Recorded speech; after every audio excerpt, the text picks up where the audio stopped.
that 4 people have been killed in this shooting today and multiple people have been injured. As we take a look at video, this is from earlier today. One of the injured being flown away from the scene in an air medevac chopper that was brought in. We saw that person as they were put onto the helicopter and flown away. Then the helicopter flew back from Grady Memorial Hospital. We did not see any other patients, though, put on it.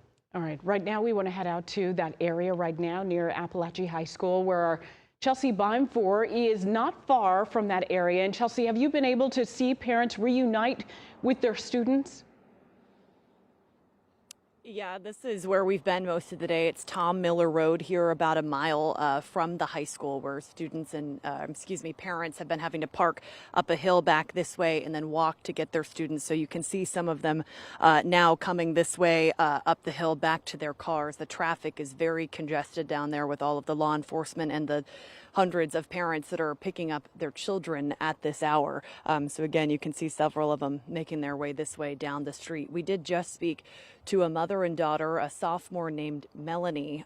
She described what happened this morning when she was in class. She said the code red drill announcement came on, or excuse me, not a drill, but code red announcement came on over the loudspeaker, and then she said a red light began flashing. We've actually spoken to several students who say that when they've done these drills, that red light has never come on before during the drill. So that's when they knew this had to be real today. They said, it was very alarming.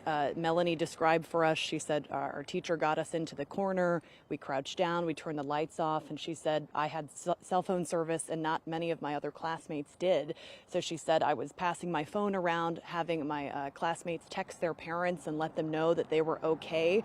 She said, of course, she texted her own mother. Her mom said she was at work in Lawrenceville. Here's some more students making their way back to their parents' cars right now.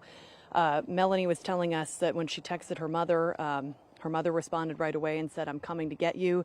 She was in Lawrenceville. She said it took her a long time to get here and fight through all this traffic. And then she said, of course, when she got to the school, it was just chaos. Chaos. There were students everywhere and parents everywhere. She said she knew Melanie was somewhere on the football field.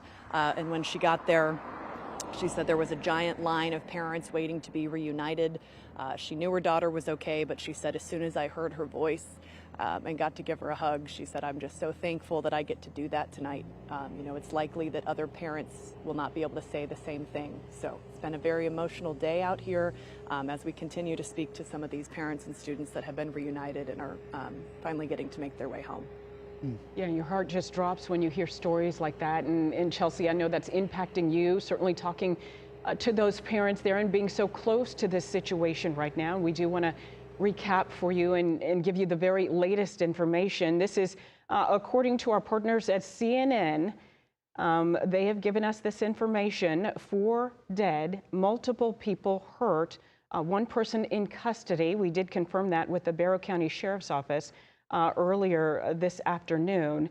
The Barrow County Sheriff's Office, though, not confirming the extent of any deaths or injuries at the school. They just want to make sure they get the information correct and right. We do expect to hear from them later this afternoon.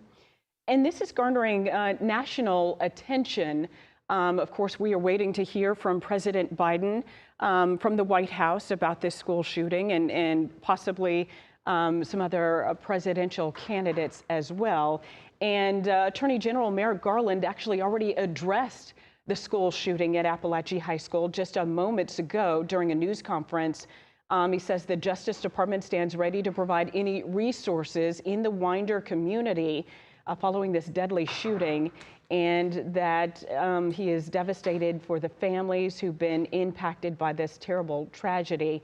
And again, the Justice Department stands ready to provide the resources needed to support the community in the days ahead. And it's important to note, when something like this happens to a community, it's not just a day of event. We may not be necessarily covering it in full in the days after, but for so many in the community, the students, the parents, the faculty members, law enforcement as well, they have to deal with the ripple effects, with the aftermath of all of this.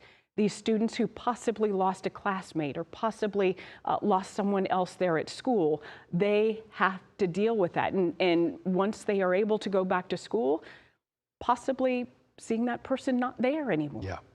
Grief counselors are always brought in situations like this, and they will be needed at this school. And as I was reading the statement from Attorney General Garland, he says the Justice Department stands ready to provide any resources or support that the Winder community needs in the days ahead. And just to hear the name Winder, a local town here in Metro Atlanta, spoken of by the Attorney General in the context of a school shooting, a mass shooting here. This is officially classified now with those numbers as a mass shooting at Apalachee High School in Winder. It is just stunning. It takes your breath away to hear, to just have our community now be a part of this this club that nobody wants to be a part of. These kids now, these faculty members will carry this with them for the rest of their lives. And I know from having interviewed students who survived other school shootings that they're never the same. This is something that they carry with them and will forever.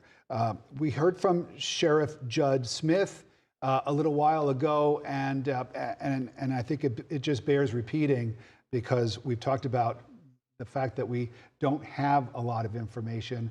We have a lot more questions than we do answers at this point. He begged for patience. He said that he's going to need the media and the public to be patient because of all the work that they have ahead. He said that this was an evil thing that happened, and that the first call came in at 9:30 of an active shooter. He said that it's still a fluid investigation, but he did confirm that a suspect is in custody. We don't know who that person is, what relation or tie, if any, they have to Apalachee High School, and that one of the main goals now was reuniting parents and students. And we've seen students gathered at the football field on the campus, and we've seen parents walking from their cars, having to park in some cases up to a mile away, and then walking to the campus to be reunited with their children. And Rick, this isn't just a local tragedy. This is a national tragedy for our country.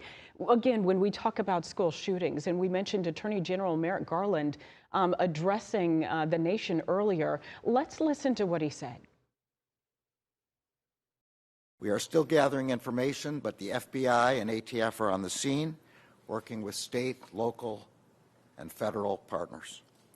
I'm devastated for the families who have been affected by this terrible tragedy.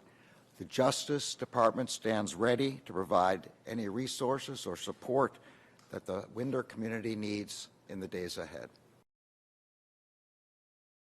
Again, that U.S. Attorney General Merrick Garland addressing the shooting, the active shooter situation there in Winder, Georgia, happening in Barrow County at Apalachee High School. And just to give you an update on the information we've learned through our partners at CNN, they are reporting 4 dead, and we have learned from earlier in the day 1 person in custody, and also CNN reporting multiple people hurt in this. Again, we are still working to learn whether those victims are students, are faculty members, who they may possibly be. That information is elusive at this hour, but we are working to learn that, and it's certainly as the day goes on, as the afternoon goes on, authorities there in Winder and Barrow County will give us more information as to how this all happened and how the course of the day unfolded for those students who just went to school on a beautiful September day. Yep. They just started school less than a month ago, just about a month ago at the beginning of August.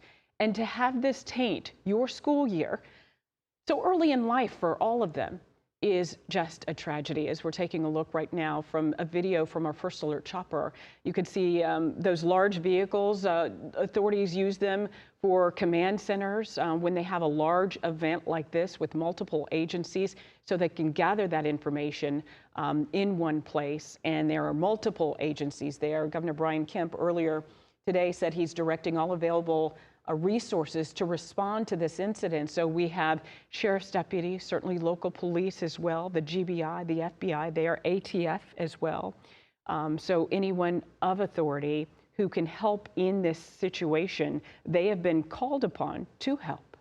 And this is one of those all hands on deck, and you can see in this video from earlier today, and again, this too, you'd see the law enforcement, the first responders who put their own lives on the line to keep the rest of us safe. Here they are, and they train for this. This is what they sign up for as well. But still, we owe them a debt of gratitude for the work that they do, again, to keep all of the rest of us safe. I'll be interested to hear about this suspect. Obviously, everyone will be. But whether or not this person is able to speak, whether there was some type of a confrontation that resulted in a shootout, we don't know whether that took place or not. But if this person is able to speak, the kind of information that they're able to provide to law enforcement about why something like this would happen, why someone would want to cause harm like this, and to really wound an entire community, an entire state, an entire country. We just heard from the Attorney General. This is something that is impacting people all over the country, and it's happening right here in our own backyard.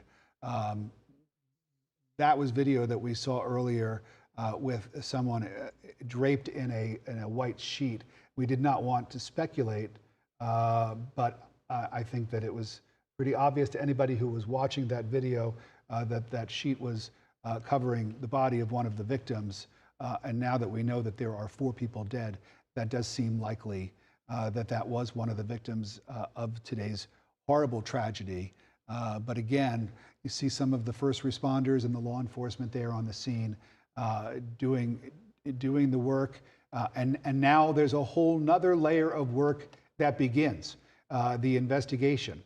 And there are teams that specialize in all types of, every phase of these types of investigations. They come in and with federal resources now, as we've seen ATF and the FBI, they have equipment, technology available to them that sometimes local, even state law enforcement doesn't have access to. So they bring in those resources. Everything that is necessary is going to be used in order to investigate exactly what happened here, why it happened, and exactly how all of this went down. And Rick, we have an update from the Georgia Bureau of Investigation. They are sending out new information, this according to the GBI, 4 dead, an additional 9 taken to various hospitals with injuries. A suspect is alive and in custody. The suspect has been neutralized. Wait. Oh, excuse me. They say reports that the suspect, yes, has been neutralized are inaccurate. Just reading this in live time, I apologize. Once again, the GBI posting this on their social media accounts, 4 dead, an additional 9 taken to various hospitals with injuries. The suspect is alive and in custody. And a reminder, of course, that if you're getting information, you've got to get it from a trusted source. There's a lot of stuff flying around online and social media that really may not be accurate and most likely isn't accurate. And that in situations like this, and Tracy, you know all too well, the initial reports that come in the early hours of an active shooter type situation where there are victims, a lot of times those early reports end up not being correct. And so that's why we're trying to be very, very careful in what we report to you, to make sure that we are giving you information that we know to be correct from trusted sources. Again, we take a look at the footage here from earlier today, and I imagine The footage that we will soon begin to see, at least I hope, is footage of those reunions between the parents and their children. Oh, yeah. Because that is the most important part right now. Are we able to hear from the White House? We had expected to hear from President Biden, possibly, but we have officials there from the White House. Let's listen in. Violence. I want to let you know that the President and the Vice President have both been briefed, and his administration will continue coordinating with federal, state, and local officials as we receive more information. We're grateful for the brave first responders who are on the scene, and we stand by, we stand ready to provide support as needed. As the President has said time and time again, this is not normal. This is not normal. Students and teachers deserve to know that their schools are safe. They should focus on learning, not lockdowns. While the President and Vice President have taken historic action to reduce gun violence, more must be done to keep our schools and communities safe. We continue to call on Congress to do something, We need universal background checks. We need to ban assault weapons and high-capacity magazines, require safe storage of firearms, invest in violence prevention programs, and pass a national red flag law. Enough is enough. And I cannot say this enough, which is enough is enough. We cannot allow this to happen in our communities. We cannot allow this to happen in our schools.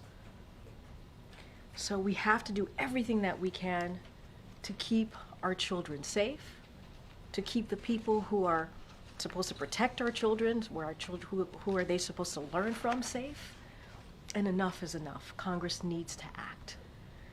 Now, turning to my colleague from NSC, who's here to discuss the latest Biden-Harris administration. And you've been listening to a White House briefing there from officials there. Yes, from officials there at the White House, giving us a statement from the President Biden, essentially saying this is not normal, that schools should be safe, that faculty members who go to school, or children who go to school, should be focused on learning, not on active shooter scenarios that they have to practice multiple times. The President also saying he's grateful for first responders and will provide support to the Winder community as needed. And we're hearing that from multiple agencies who are willing to be there and help in any way they can. And to recap once again for you, the GBI reporting 4 dead, multiple hurt, 9 taken to the hospital, and a single suspect is in custody, alive and in custody. And we're hearing from the Winder Police Department about the school situation. A lot of parents wondering about this. So let me tell you what we're hearing from Winder Police, that an officer presence has been established at all Barrow County schools. The school system has notified parents of student release plans. Schools will begin to transition from hard lockdowns to soft and will work to release students on time as this transition occurs. Buses will run as close to normal schedules as possible. The school asks that all parents choosing to pick up their children in person to please be patient, as the traffic will be heavy. Again, please do not block roadways, sidewalks, bus and car lanes at school sites. Emergency vehicles are still needing to get in and out of the various schools. And so that is the message there from the Winder Police. Of course, they're talking especially about Apalachee High School. And so, that's what they're going to transition from, a hard lockdown to a soft lockdown. And they're going to try to get kids on school buses as normally as possible. Yeah, and no doubt those students are ready to go home. I remember hearing from Yasmina a little bit earlier today. She was able to speak with one student who was inside the school at the time and heard shots. She said when she spoke to that student, they said they heard the gunshots while they were in the classroom And the teacher did what they were supposed to do, lock the door, get the kids to hunker down. Once again, this is part of their everyday life now at school, these active shooter drills that the students have to go through. And certainly for that student and so many others and faculty members, you know, we're worried about, are their classmates okay? Are there other teachers okay? Are there faculty members okay? Because no doubt someone was running in to intervene and make sure the doors were locked, make sure those students were safe, and no telling who the suspected gunman may have encountered in the process of all of this. And you know, it's unclear at this time what transpired at that point. We hope to learn more as the Barrow County Sheriff's Office gives us more details coming up later on this afternoon. They did hold a very brief press briefing within the last hour or so with limited details about what they could tell us. So they are working to gather the most accurate information that they can to distribute to us so we can let you know exactly what has transpired during the day. And of course, this active shooter call came in just around 9:30 this morning, not too long after school got started for the day on a beautiful Wednesday. Students going to class thinking this would be a regular day. It turned out to be anything but for those students at Apalachee High School and surrounding schools as well. In Barrow County, those schools put on lockdown as a precaution. So this impacted the entire Barrow County community. And again, what we know now, the GBI telling us 4 dead, 9 taken to the hospital, and a suspect alive and in custody. We got a statement from President Biden, and it's kind of long, but I do want to read some of it to you. It says, Jill and I are mourning the deaths of those whose lives were cut short due to more senseless gun violence, and thinking of all of the survivors whose lives are forever changed. What should have been a joyous back-to-school season in Winder, Georgia, has now turned into another horrific reminder of how gun violence continues to tear our communities apart. Students across the country are learning how to duck and cover instead of how to read and write.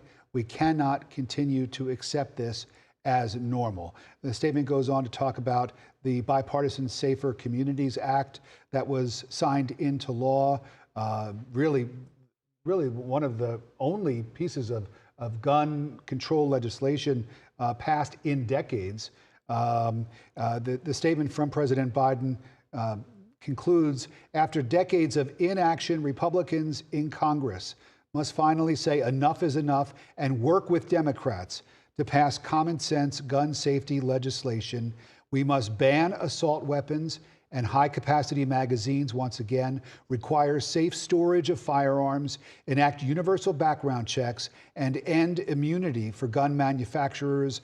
These measures will not bring those who were tragically killed today back, but it will help prevent more tragic gun violence from ripping more families apart. That's the statement from President Biden. And of course, you know, these incidents, as often and as sadly predictable as they have become, also predictable is the debate that then takes place after about gun control and whether any kind of law could have prevented something like this from happening. Of course, you have Second Amendment rights advocates who are very against passing any kind of legislation that could infringe on their Second Amendment rights. And then you have, of course, the other side, people who want to see, like President Biden, a ban on assault weapons to be put back in place. There was one, it expired, and so there isn't one now. But then you also hear from a lot of gun owners, people who are Second Amendment advocates, who say that they would be in favor of what they call common sense gun legislation. So, you know, there are all kinds of sides to this story, all kinds of arguments, you know, that we're going to be hearing in the days and weeks to come. But of course, it's a very, very divisive and heated issue that we always hear after mass shootings like this one. It will be certainly a topic of discussion, I have no doubt, during the presidential debate next week that's coming up. It's unfortunate this tragedy has to be an event that becomes politicized, but it will be. On that note, I can say that we've just learned that Vice President Kamala Harris is expected to address the shooting there in Winder, Georgia, very soon. She's making a campaign stop in New Hampshire. We will bring that to you as soon as we get it. And of course, as soon as we hear from former President Donald Trump, if he has any comments about the school shooting there, we will bring those to you as well. That campaign event right there you're looking at on the left-hand side of your screen, that we do expect to hear from VP Harris sometime very soon. And of course, on the right-hand side is the scene that we've been talking about for the last couple of hours. Winder, Georgia, there, the scene of the latest school shooting. And again, when you look at the statistics, Rick, unfortunately, whether they are reported or not, this is something that happens almost virtually every single day in our country, whether it's multiple victims or a single victim. And we've done a number of stories about weapons at schools. And so many schools across the metro are trying to do what they can to make sure that those weapons do not make it onto campus, that they don't make it into the classroom. It wasn't that long ago that we had a shootout at a Metro Atlanta school in the parking lot where multiple agencies were called and the school was put on lockdown because there was this shooting in the parking lot of the school with students nearby. So unfortunately, this has become a way of life for us. We hate that it is that way. We are trying to do the best we can with the tools that we have and hopefully at some point be able to change that so our students feel like they are safe going to school, that learning in the classroom is a safe haven for them. Once they leave the safety of their home, they go to another safe space. You know, we've done so many reports, including one this morning, about safety measures that are being put in place in schools. We talked to the superintendent of Cobb County Schools, Chris Ragsdale, who talked to us about some of the safety precautions that are new this year. And he also said that there are other safety measures that have taken place and put in place that he did not want to talk about publicly. So there are things that are visible to the public, visible to students when they walk in the door, visible to parents when they go to pick up their children. And then there are things that are not seen, different things that schools are trying to do. But it seems like whatever they try, it's not enough. It doesn't solve the problem, as we've seen today at Apalachee High School in Winder. This is video from earlier today of cars leaving the scene, law enforcement vehicles speeding away from the scene. But right now we know that the main thing is going to be getting these students reunited with their parents and getting them home. This is just sort of practical information for folks who are in the Barrow County School District. They want parents to know, and we can share this information with you again, that schools will begin to transition from hard lockdowns to soft lockdowns. And I'm not sure, I admit, to know exactly what the difference is. We can work in getting those details. And we will work to release students on time as this transition from hard to soft lockdown occurs. Buses will run as close to normal schedule as possible. So we're at 2:33 on a Wednesday afternoon.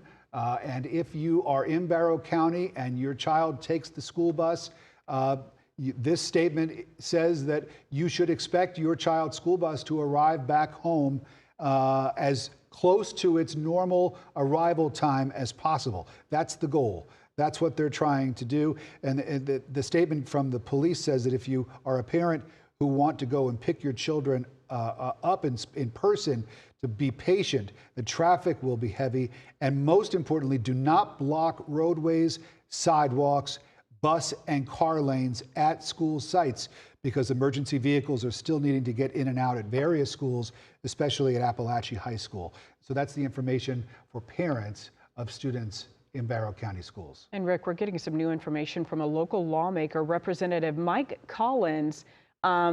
This Apalachee High School, rather, is in his district. He says, this again from Representative Mike Collins, very sad to confirm there have been 4 fatalities from the shooting at Apalachee High School in Winder. Many others wounded, but not all gun-related or life-threatening injuries, some from efforts to flee danger. The suspect in custody. Again, Representative Mike Collins confirming some of the information we've already gotten from the GBI and from the Barrow County Sheriff's Office as well. But certainly for lawmakers in those districts who represent areas where Apalachee High School is, they have a vested interest in this. And certainly those parents will be going to them saying, what can you do? Right. How can you help? How can you make this school, our community, safer? So no doubt local congressmen, lawmakers across the state will be taking a close look at this shooting today, mass shooting today, and trying to figure out how can they make this better for our children. You know, we've talked, obviously with an election coming up in November, so much polling has been done where people have been asked about the issues that are most important to them. And time and again, we hear voters respond with things like immigration and the border, with the economy, and also this year, reproductive rights among the top issues on the minds of voters as we head towards November 5th. You know, and that is in spite of the fact there no mention of gun safety or gun violence, in spite of the fact that we have had so many school shootings. It's almost as though we've become numb to them. We hear them in the news. As a news anchor, Tracy and I, you know, we report them on what seems like an all too regular basis, and then we move on with our lives and we go on to the next thing. But now we have a community in our own backyard in Winder where that is not going to be possible for the folks here to turn the page and go on with their lives. Instead of hearing about a school shooting in some, you know, different state, different part of the country, now they're dealing with a school shooting in their own backyard. And you have to wonder if this will play a role in the upcoming election, whether it is now going to be an issue that voters in Georgia and elsewhere are keeping top of mind as they decide whom to vote for November 5th. Yeah, and is it one of those things, like you mentioned, Rick, where, you know, now it just happened. So yes, that is top of mind. But once we get closer to the election, the farther away we get from this, unless it happens again. Unfortunately, it just might. You know, and I think when you look at a community like Winder, I've been to Winder a few times. It's about 40 minutes northeast of Atlanta. It's a quiet community. You know, you could say one of those communities you move to because you want to get out of the city and away from the hustle and bustle and all those things related to the city.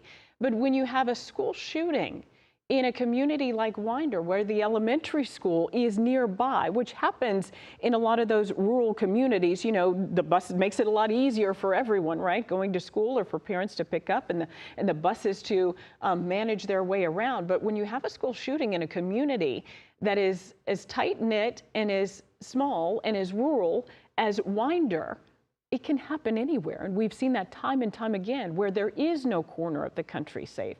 There is no corner of the state that is safe. And I know a lot of people in that community and across the metro are probably saying that to themselves tonight. Again, what can we do instead of just sitting back and watching? And to your point, Rick, this is an election year. I mean, we have the power. We talk often about being able to change at a local level. You know, it's not just the president that we need to be concerned about voting in that election. Every member of the House of Representatives is up for re-election on November 5th as well, including Congressman Collins, whose statement you just read. All right, we're taking a look. Where Let's we go? head to Adam Murphy. He's on the ground there, speaking with some parents there. Adam, just what a day. But are a lot of those students being able to make it to their parents and hopefully make it home? Tracy, they are. In fact, over the last hour or so, we've seen many students reunite with their parents, walk away safely, many of them counting their blessings. I had one mother saying, I'm just so grateful today that my child's okay, but others can't say the same. And that was a real, moving comment that I received from one of the parents, and you're looking live now out in front of Apalachee High School here in Winder and Barrow County. We did hear from Sheriff Judge Smith also about an hour ago. We didn't get a lot of information. We've learned more information, obviously, from the GBI since, about 4 people being dead and 9 injured. But the sheriff talked about this being a very evil thing. And he said the call came in just after 9:30 this morning. And I did have the opportunity to speak with some students that even had some cell phone footage that they have just shared with me, and we're working on turning that around for our viewers and for all of you at home right now. But when I looked at some of the footage, it was footage of law enforcement officers rushing into the school building, rushing through the hallways, armed with guns, going into classrooms to make sure students were accounted for and that they were safe.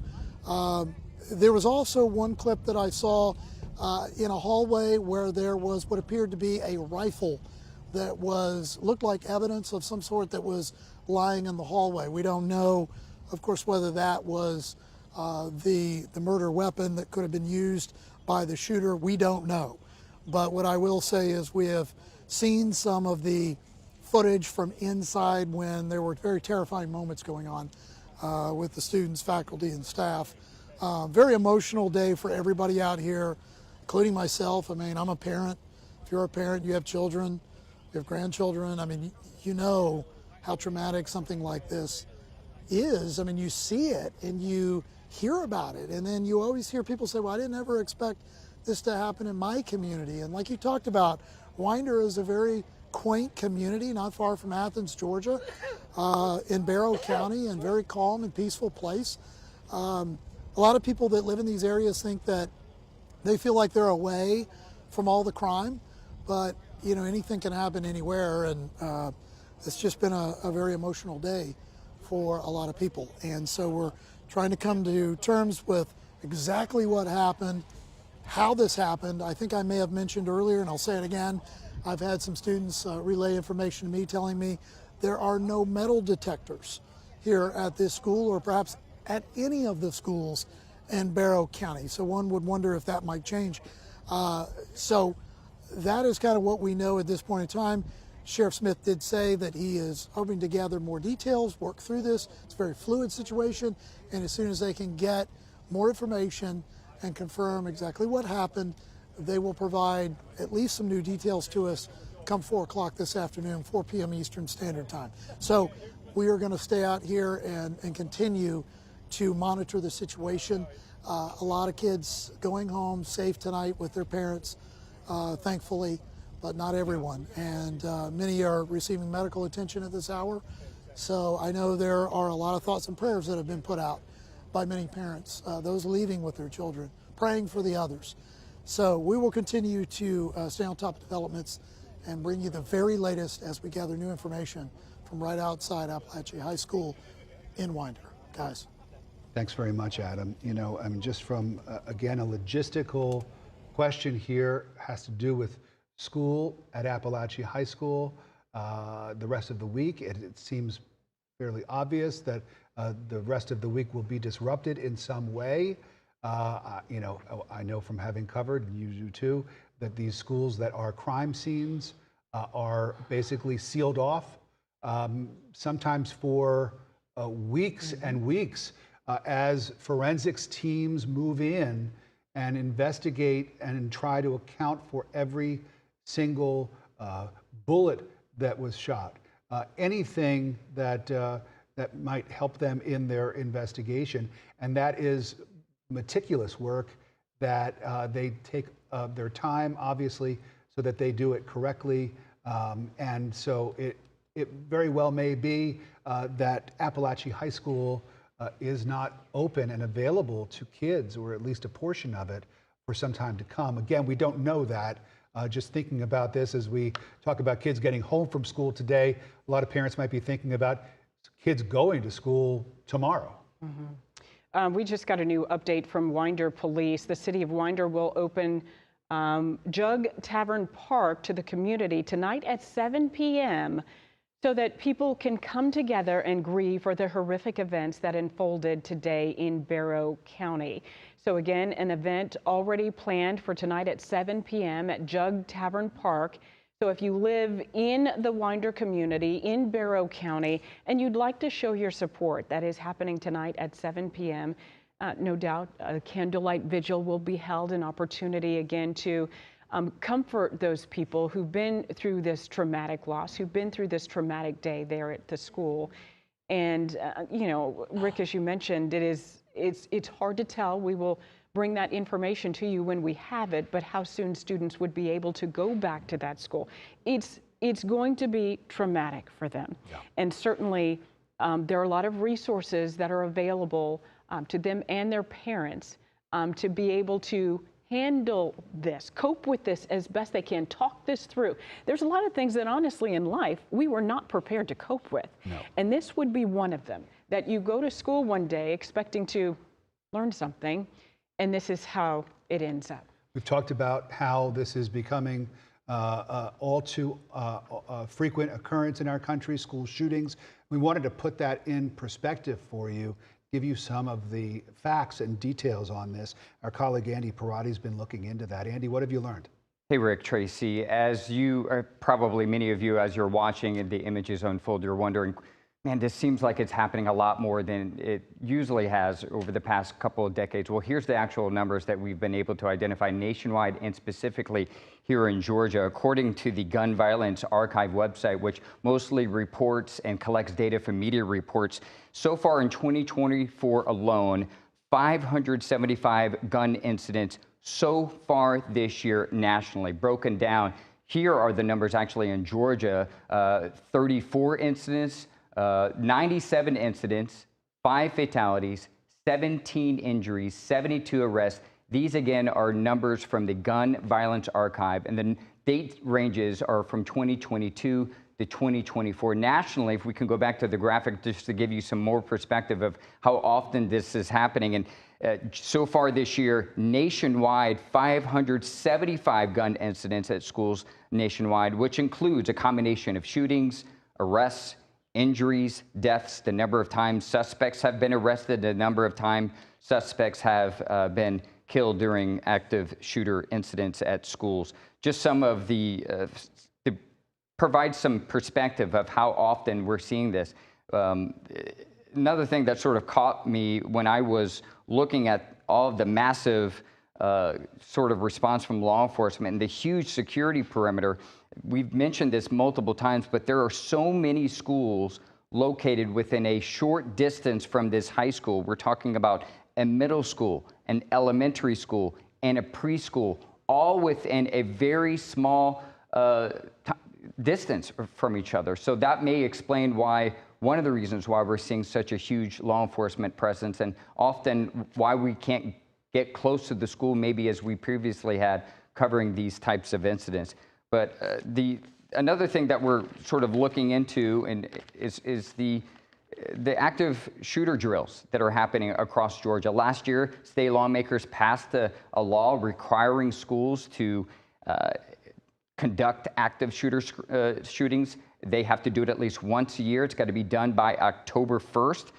Part of that law requires schools to report the completion of the drills to the Georgia Emergency Management and Homeland Security Agency. Those schools also must create a school safety plan that the teachers, the administrators, law enforcement, students must be aware about. And also the creation of a state-approved school safety anti-gang program where teachers are trained to identify potential gang activity.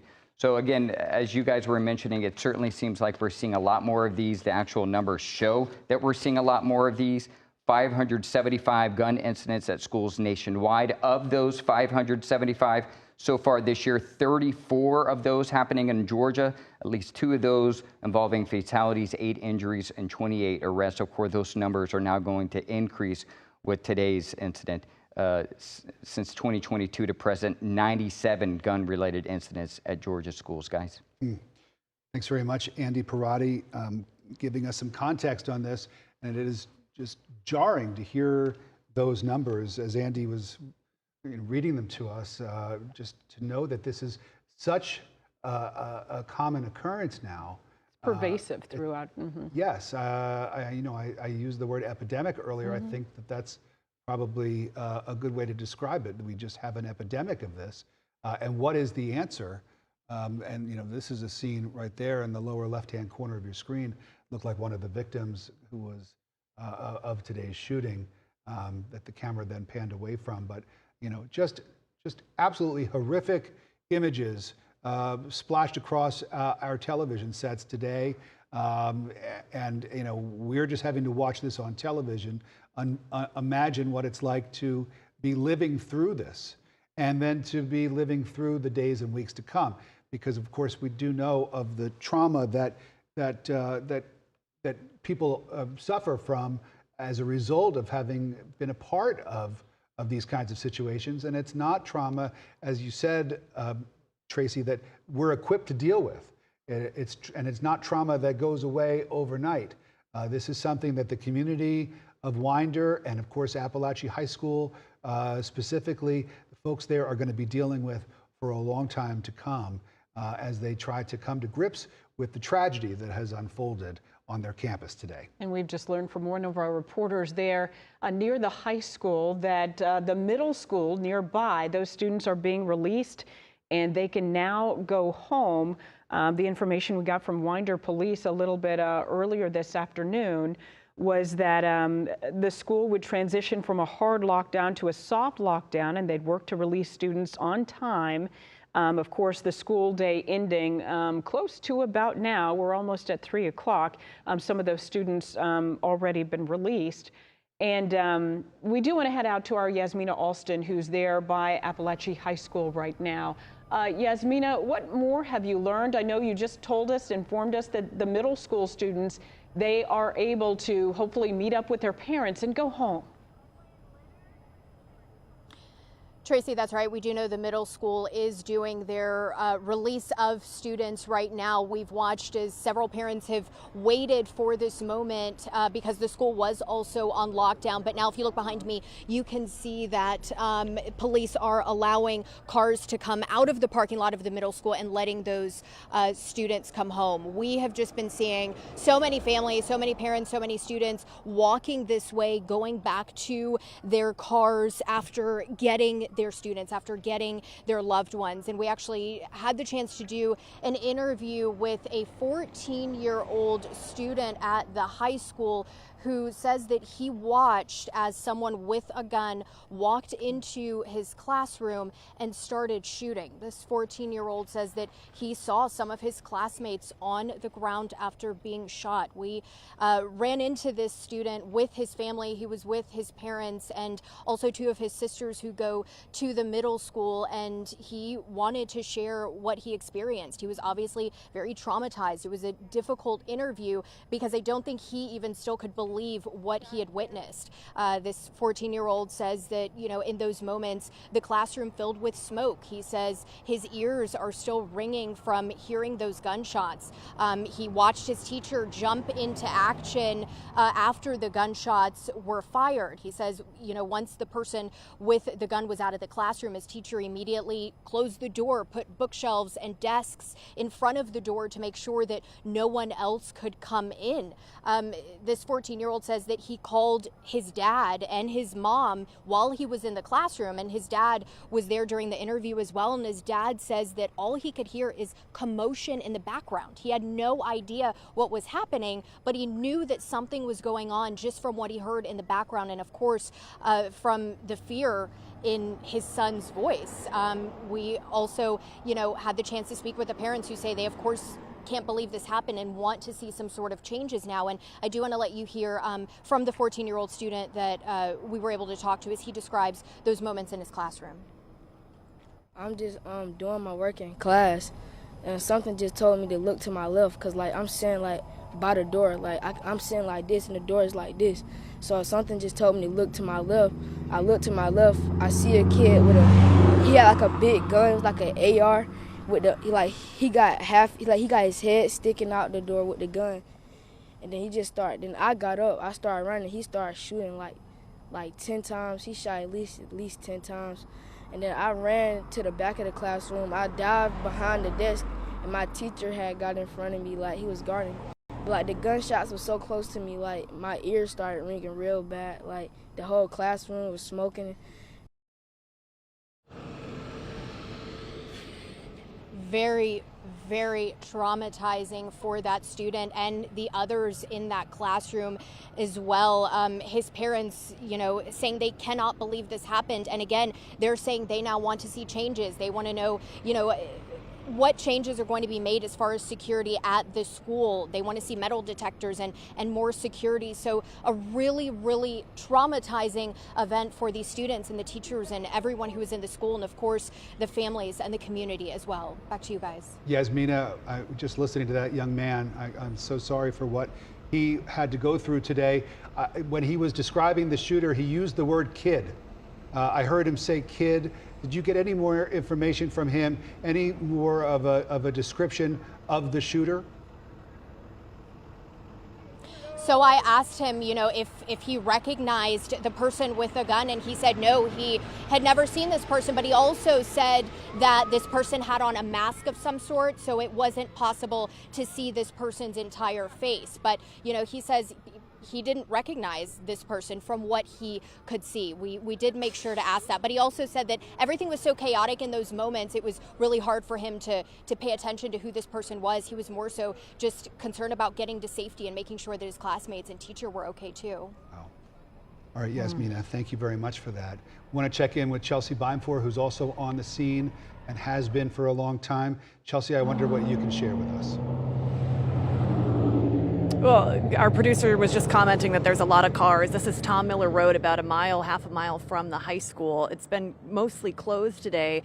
Parents have been having to park up the street and then walk about a mile to pick up their children from the high school or the middle school. You can see there's still some families making their way back to their cars here.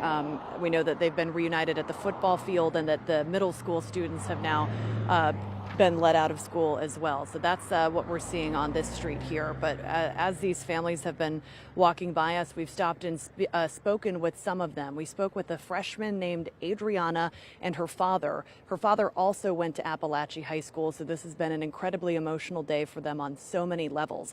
She's a freshman. She tells us she was in the classroom this morning and she said they started hearing bangs and she thought that they were bathroom stalls across the hall slamming.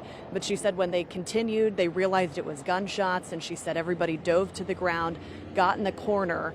And I said, were you able to contact your parents and let them know what was going on? She said her cell phone in that particular classroom, I'm not sure what the campus policy or the district policy is, but she says all of their cell phones were in like a bin up at the front of the classroom. So she said, I was not able to contact my father. She said they were inside sheltering in place for about 30 minutes. Eventually, a SWAT team came and cleared her classroom and escorted them out to that football field. She says she was out there for about 2 hours, was able to get a cell phone from another classmate and make contact with her family. They were able to come and pick her up, and her father was just saying how relieved he was to be able to finally see his daughter and give her another hug. Guys, back to you. Oh, Chelsea, absolutely. It has been certainly a difficult day here across the metro. I want to introduce my colleague, Carly Barnett, joining us for the next several hours as we continue to cover the school shooting at Apalachee High School in Barrow County. 4 people dead. Our coverage continues on Atlanta News First. Atlanta News First starts now with breaking news. We continue to follow breaking news here on Atlanta News First. I'm Tracy Hutchins. And I'm Carly Barnett. And Tracy, I'm just joining you. I know you've been on the air now for several hours following this closely. I too have been following this very closely. We are covering this from all angles. We have multiple reporters, anchors on the ground right now getting those details, as well as our digital team and a lot of behind the scenes going on to verify all of the facts and bring you the most up-to-date information. We do want to get to our colleague Blair Miller, who is covering this story as well from the field. Blair, 4 dead, 9 in the hospital, a suspect right now alive and in custody. Certainly a tragic day across the metro and certainly there in Barrow County. Yeah, absolutely, Tracy and Carly. It's heartbreaking to say the least. I just arrived here in the last 10 minutes driving up to the scene right outside the high school here, and it's important to point out that you have the high school, the middle school, there's even a preschool, all within this area, surrounded by a couple of different neighborhoods. And driving in here, I kept seeing parents either arriving or bringing their kids back. Either they were high school students, middle school students, or some of those preschool kids. And the mood out here, so many people with questions, but it's obviously a very emotional time for this community. This high school has about 1,800 students here.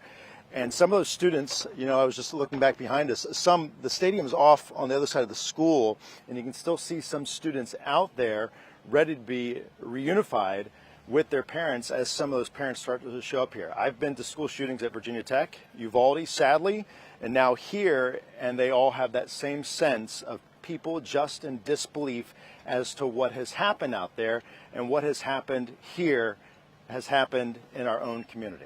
Carly, Tracy. All right, Blair, we continue to follow this story, and once again, to recap for you, the GBI confirms this for us: 4 dead, multiple people hurt, 9 taken to the hospital. Again, that suspect alive and in custody. One single suspect as we continue to watch this situation unfold. These are live images from our First Alert chopper right now. You could still see a number of law enforcement officers in the parking lot. We'll show you some live images shortly. These images are from earlier in the day. This all unfolding just after 9:30 this morning, not long after those students at Apalachee High School really started their school day, and they encountered this. We have a number of reporters in the field there speaking with some students along with their parents, recounting what they heard, what they saw. And in some cases, Carly, some of those students heard the gunshots right next door. That's what they tell our reporters. And in one, Yasmina Alston, one of those students alongside his parent, telling us that he saw a person with a gun basically poke their head into his classroom and start shooting. And this young man had to run for cover, and said that he saw a number of his classmates on the ground there. And it's just horrific to think that these students will have to deal with this after today. The story goes on for them. It doesn't just end with this today. Right, and that's the unfortunate thing, is the images that these students have had to see are unfortunately going to stay with them. We hear from that student now, only 14 years old. I don't know, I was in class and we heard shots. The teacher ran, slammed the door, made us all go in the corner. We heard like the teachers and everything in the hallways, the police. We heard like the shooting, and then we heard that they ran away. And then after a while, they came and took us out to the football field. And y'all have been out there since? Yeah, we've been out there for like 3 hours. What went through your mind waiting out there, not knowing what was going on? I was like a little scared. I was trying to make sure all my friends were okay because I heard like they got shot. But I mean, we just learned from the sheriff's office that 2 people died in this, and that several others were injured. When you heard that, what went through your mind? It was sad because I know I go to school here. That could have been one of my friends I don't know of and stuff. It sucked really bad. And Tracy, of course, we are learning this information in real time. Of course, that soundbite was from earlier this afternoon. We have now confirmed, unfortunately, those fatalities have increased. We know that 4 people have died as a result of this shooting incident. And I know that Blair spoke about in his reporting that there's the high school, there's the middle school, even a preschool, all within close proximity to each other. And this is a tight-knit community. I think it was about 20,000 people I saw in Winder, Georgia. And there are only two public high schools in Barrow County. So this just goes to show you how many students in that community went to one of 2 of these schools and how many lives were impacted as a result of this. Yeah, and that will continue. I want to give you an update. I'll get to that update from Marietta City Schools in just a moment. Right now, we do want to go out to our reporter, Yasmina Alston, who's been speaking with a number of students and their parents out there. Yasmina, that account, that young man that you spoke to earlier, who witnessed the shooter opening fire in the classroom, according to him, is just traumatic. Tracy, it is, and a very difficult interview to do. You could just see on his face how devastated he was by what he says he witnessed. And he also told me, he said, this just continues to replay in his mind over and over again. He's only 14 years old. He says he was in class when he saw a person with a gun poke his head into the classroom. And then next thing you know, he started to hear gunshots, and those moments, of course, pure chaos and panic for not only this student, but all of the students in that classroom and also the teacher in that classroom. This 14-year-old student says that he saw some of his students some of his classmates, laying on the ground after this happened. He describes hearing the gunshots and the ringing in his ears and seeing smoke in the classroom after those gunshots were fired. He even told us that his backpack was grazed by a bullet. We spoke with this teenager along with his parents. His mom and dad were there as well. They gave us permission to ask him about what he experienced. And, you know, he even called his dad while he was in the classroom while this was going on. And he wasn't able to say a lot, but his dad said he could hear all of the sounds, the chaos in the background, and of course could hear how terrified his son was while he was experiencing what was going on in that classroom. And you know, this 14-year-old student says you hear about stuff like this happening, but you don't expect for it to happen in your classroom, in your school. This family says they're of course praying for all of, you know, the victims, anyone who was impacted by this. They're praying for this community. The parents also saying that they really hope to see changes after this, wanting to see more security at the school in hopes of this not happening again. Again, a very difficult story to hear from such a young person who went to school today to learn, to see his friends, to see his classmates and his teacher, and then to have to experience something so awful. Yasmina, thank you for that live report. And the school year, of course, only just starting just a matter of weeks ago, and we're already having to confront a situation as dire as this. We have our first alert chopper now over the scene. We are giving you live images of what we are looking at right now. We see the Georgia Bureau of Investigation is on the scene.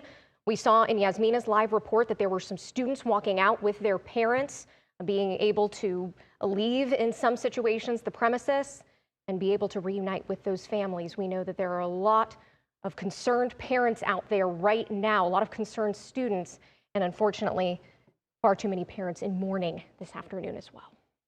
We want to head out to our colleague Blair Miller, who is there on the campus of Apalachee High School with the very latest on what you can see from the ground. And Blair, as many of us unfortunately here in the television news business, we've covered these school shootings far too often.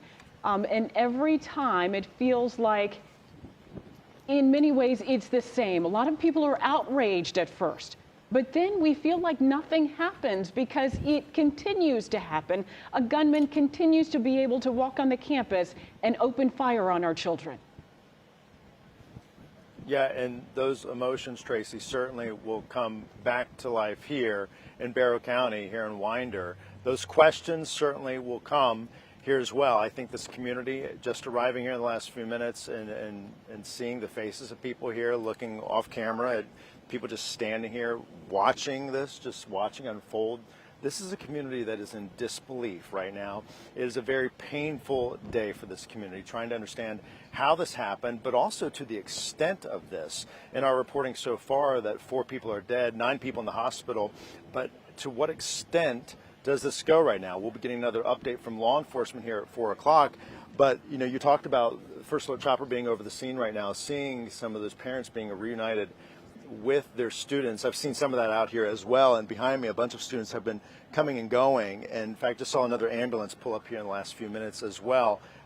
Law enforcement, you wouldn't believe how many law enforcement are out here for something like this, to respond, to deal with what's happened here, but also the impact this has on the community when you have parents showing up here, you have community members showing up here. This is a very busy area. We have the high school, but we also have a middle school and a preschool here. And as we approach these afternoon hours, as it will only get busier out here. And so you can imagine the traffic situation as people try to come out here and just parking wherever they can to get close to this school so they can see their child, they can see their loved one and know that they are okay, and know that they're one of the ones who will be coming home tonight, because there are students, there are individuals here tonight who will not be coming home.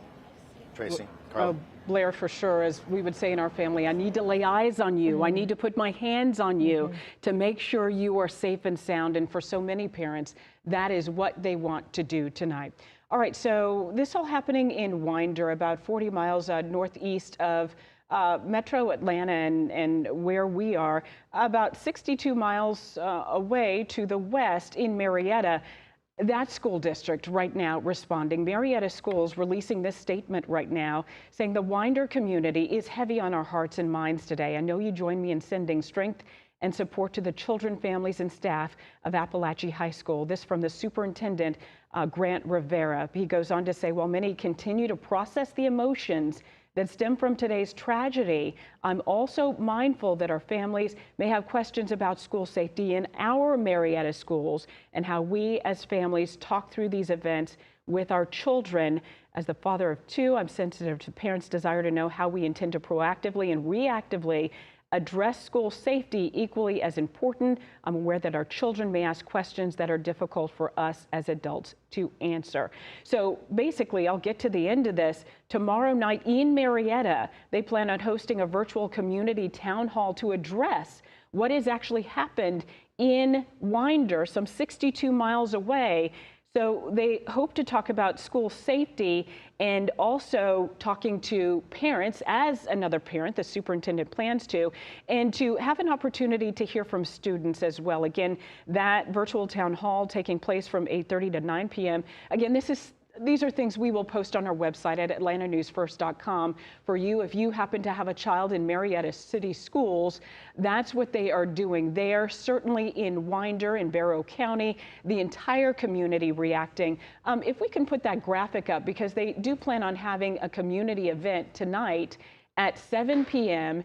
It's at Jug Tavern, where the community can come together and grieve. We got information about that a little earlier from the Winder community and the Barrow community that as a result of what's happened at Apalachee Schools today, a lot of people can gather there in the park, Carly, and talk to each other, give another person a hug, ask them how they're doing, whether they were directly or indirectly impacted by this. They want to be able to come together and show support as a community. So if you live in Barrow County, Jug Tavern is where you can be tonight to show your support, or even if you're in a neighboring county, go and show your support. This community has gone through so much in a matter of just a few short hours. And I think when we see images like this, when we hear this happening again, as Marietta City Schools pointed out, it is not only this school affected, it's not only Barrow County that's affected, not even only the state of Georgia. This is a national conversation, and all eyes right now are on Barrow County because parents, grandparents, aunts, uncles, they are looking and resonating with this and wondering, oh my goodness, what about my child? What about my child's school? What about my loved one's school? What's going on there? And unfortunately, these incidences just continue to make us go back to, as you mentioned, the other times in history that we have seen this happen all too often. I know I had my friends reaching out to me. I'm sure you had many people reaching out to you personally as well, Tracy, asking what is going on? How is this happening? Because so many people, even if you don't live in Winder, even if you don't live in Barrow County, if you live in Metro Atlanta and beyond, this resonates with you, this impacts you, and you feel this too. Yeah, we're looking at live images right now from our First Alert chopper. You see some students looking like they're making their way off campus right now. From what we were told earlier this afternoon from the Winder Police Department, they were trying to transition the students transition the school from a hard lockdown to a soft lockdown, and trying to release students as quickly as they could and get them reunited with their parents as quickly as they could, and running those buses for a lot of those students who normally ride the bus home. Possibly their parent wasn't able to come and get them, couldn't leave work, whatever the scenario may be, to make sure those students got on buses and were able to get home. So it looks as though many of those students have been reunited at this time. It looks like they're filtering them out, kind of all lining them up, trying to get them out of the stadium area there. Certainly making sure they got out of the school facility, the building, the brick and mortar building, to make sure they got to safety, and getting them to the field where they could collectively be surrounded and protected there. So it's looking as though a majority of the students are making their way off of campus right now. And we know from reporter Yasmin Alston, who was out there speaking with students. I believe he said that they were at the football field for about 3 hours at that point. So it's been several hours that these students have been at the field, have been contained in that area. And now we see from First Alert Chopper that line headed out. We see some tents out there. It looks like they are starting to move these students out, reunite them with family, with loved ones, and get them safely home. Yeah, it looks as though they had some water out there to make sure they were well hydrated out there in the sun all day. One thing I want to bring up is campus safety. You know, for a lot of parents, I know that is a primary concern. Making sure that when our students go to school tomorrow, in many school districts, they will still go to school tomorrow. Are they safe when they go back to school? I know at this high school, Apalachee High School, our Adam Murphy there on campus telling us that the school does not have metal detectors, and so many schools do not. Right. I know for a lot of people, they think, oh, you know, I'm surprised they don't have metal detectors. There's a lot of schools that don't, despite, unfortunately, school shootings being so common. I can say I have a friend who works in a local school district where they do have a system, and we've reported on this a number of times, kind of almost like an emergency alert system. Right. I know for her, she carries around on her lariat her school badge. They have a little button that they can push in a sequence of ways to let someone know there's a threat, you know, that I saw something, I heard something, you know, lock the doors, get those other students to safety. So whether they have a metal detector or not, so many schools have protocol in place to make sure when there is a threat on campus that the faculty members, the teachers know exactly what to do, lock the doors, get the students to hunker down. And certainly in this case, as we heard from some of the students who our reporters spoke with on campus, that's exactly what those teachers did. As soon as they knew a threat was there close to them, they heard the gunshots, or whether a gunman may have tried to get in the classroom, lock the door, shut the door, get the students kind of barricaded in an area where they can be safe. And it's just unfortunate, Carly, that we have to have these scenarios and students have to be trained on here's what to do if this happens. And unfortunately, in many cases, it's not an if, it's a when. And that's the sad thing of this. On one hand, you want to, in a way, know that these schools are prepared, that they're running these sorts of exercises and drills for, God forbid, a situation just like this. But on the other hand, you say it's so sad that this is what we have to do. I know investigative reporter Andy Parati was out here earlier talking about how these schools have to run drills just like this every year, almost like a fire drill like you would at school. It has come to that point where it is mandated that these schools have a policy and a procedure in place and that they follow and execute it as a result. And as you mentioned, it sounds like right away, those policies, those things that they train for year after year went into place. Of course, we are still waiting to hear more from the Georgia Bureau of Investigation, from law enforcement, to figure out the exact details of how all of this played out earlier today. What we do know is that 4 have died, 9 are hospitalized as a result. A shooter, we are told, is in custody, but still a lot of questions this afternoon as to how this all unfolded, who the alleged gunman was, and who these victims were as well. And Carly, it looks as though there are a number of people still leaving from inside the school there, and they appear to be kind of cordoned off in the stadium area, of course, around the school, certainly a lot of law enforcement. But we saw some tents up earlier that our First Alert Chopper was showing. And with those folks kind of filing out in almost single file line, we will work to find out if that is actually the case. I'm sure school officials want to know, who do we have? We want to check off the list that we make sure every student is accounted for. Are they with their parents? Are their parents here? Make sure they're hydrated. Make sure they get something to eat. Make sure we treat them for any kind of stress that they may have. For so many of them, it's going to take a little while to likely set in. Our Yasmin Alston speaking to that one very young student who recounted the suspected gunman opening fire in the room.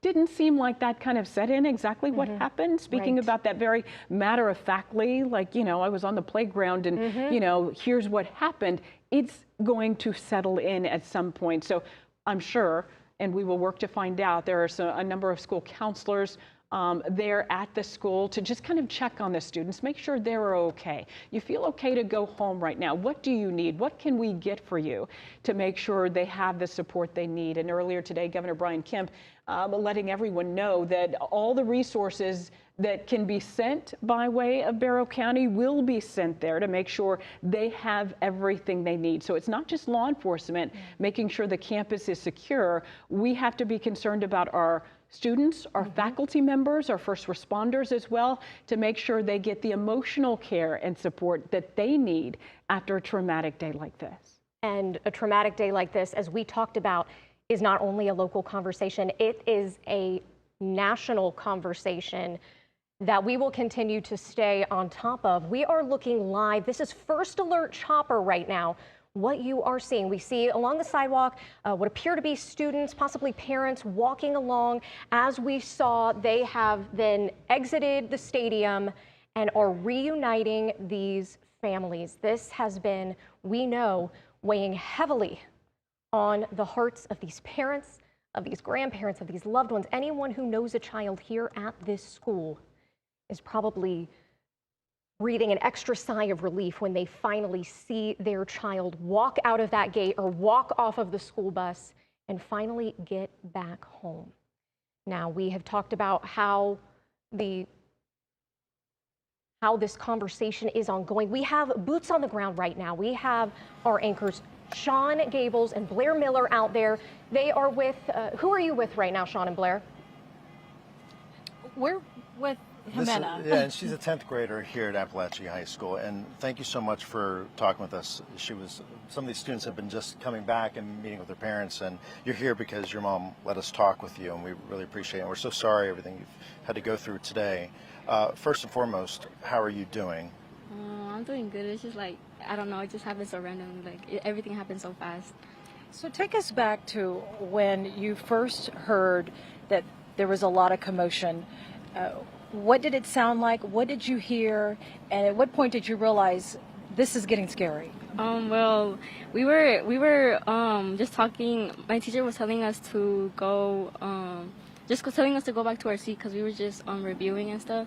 And then out of nowhere, we heard banging. My teacher heard banging. She was like, she made a face. She was like, oh, it's nothing. It's just lockers banging. But then we heard da da da da da, like so many times, and then that's when my teacher got so scared. She turned off the lights quickly, and then the doors were already locked because all of the doors in the school are they're already locked.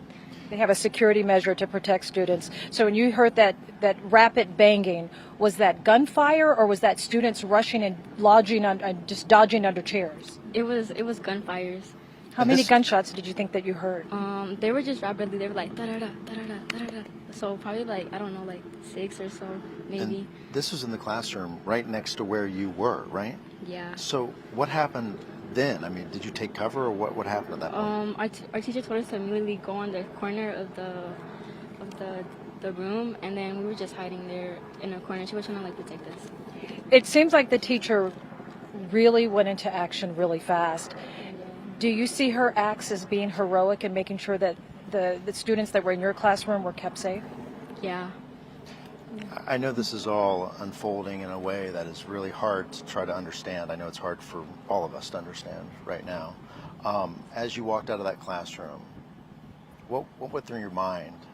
Well, they told us to put our hands up, so we were hands up, and then we had our hands up, and then in the side, I don't know what I saw, but I probably saw I don't know, probably a body or something. I don't know, because there was a SWAT person covering something, and then as we were walking to our right, that's when I saw 2 girls. They were injured. One of them had blood in her arms, and then one of them was in one of the beds for to take you to the hospital.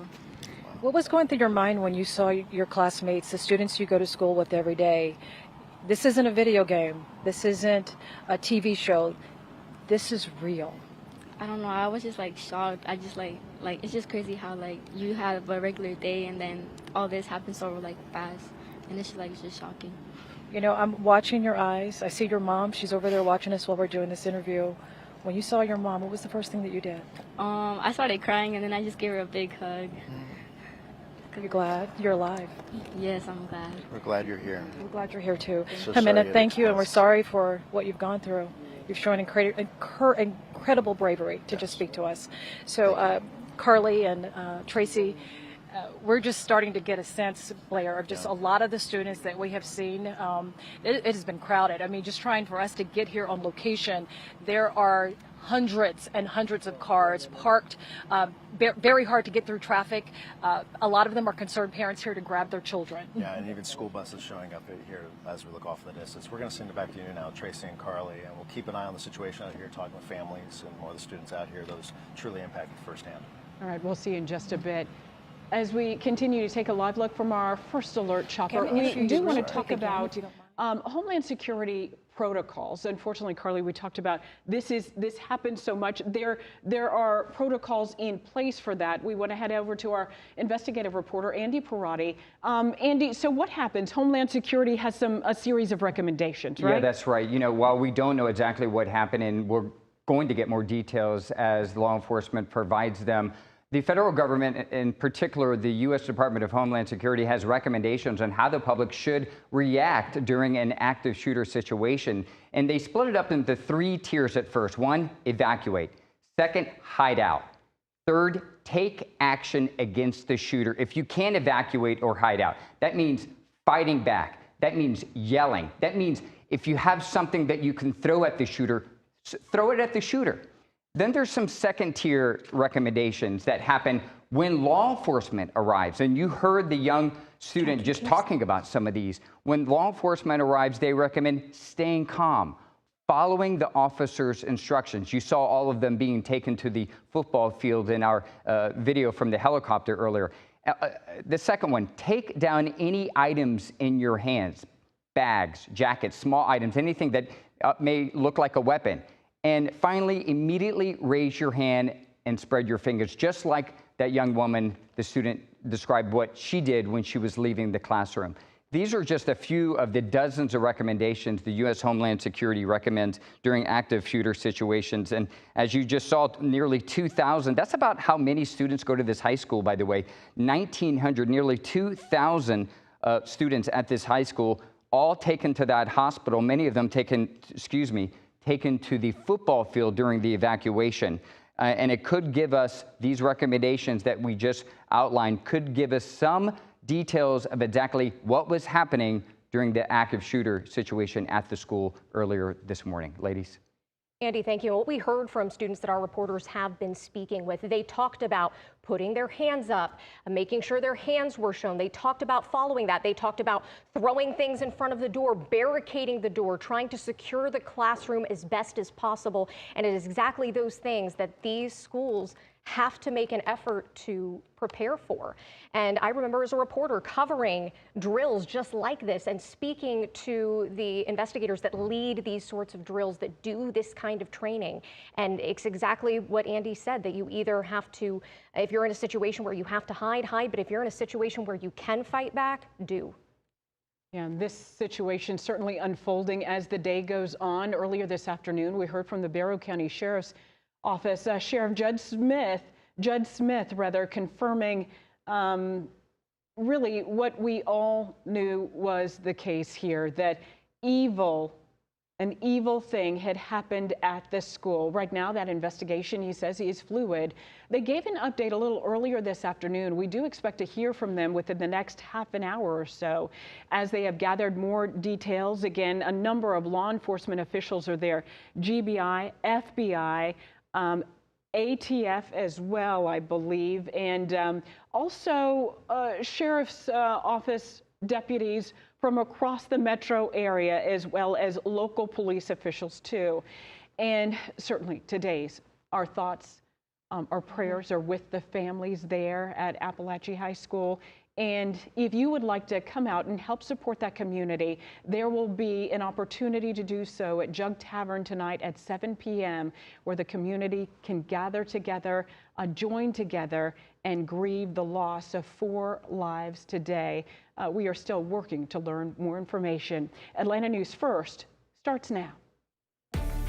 Atlanta News First starts now with breaking news. And our breaking news coverage continues now live here on the ground in Winder and Barrow County, where there has been a school shooting. The latest information we are getting is that 4 people have been killed. 9 others are in the hospital.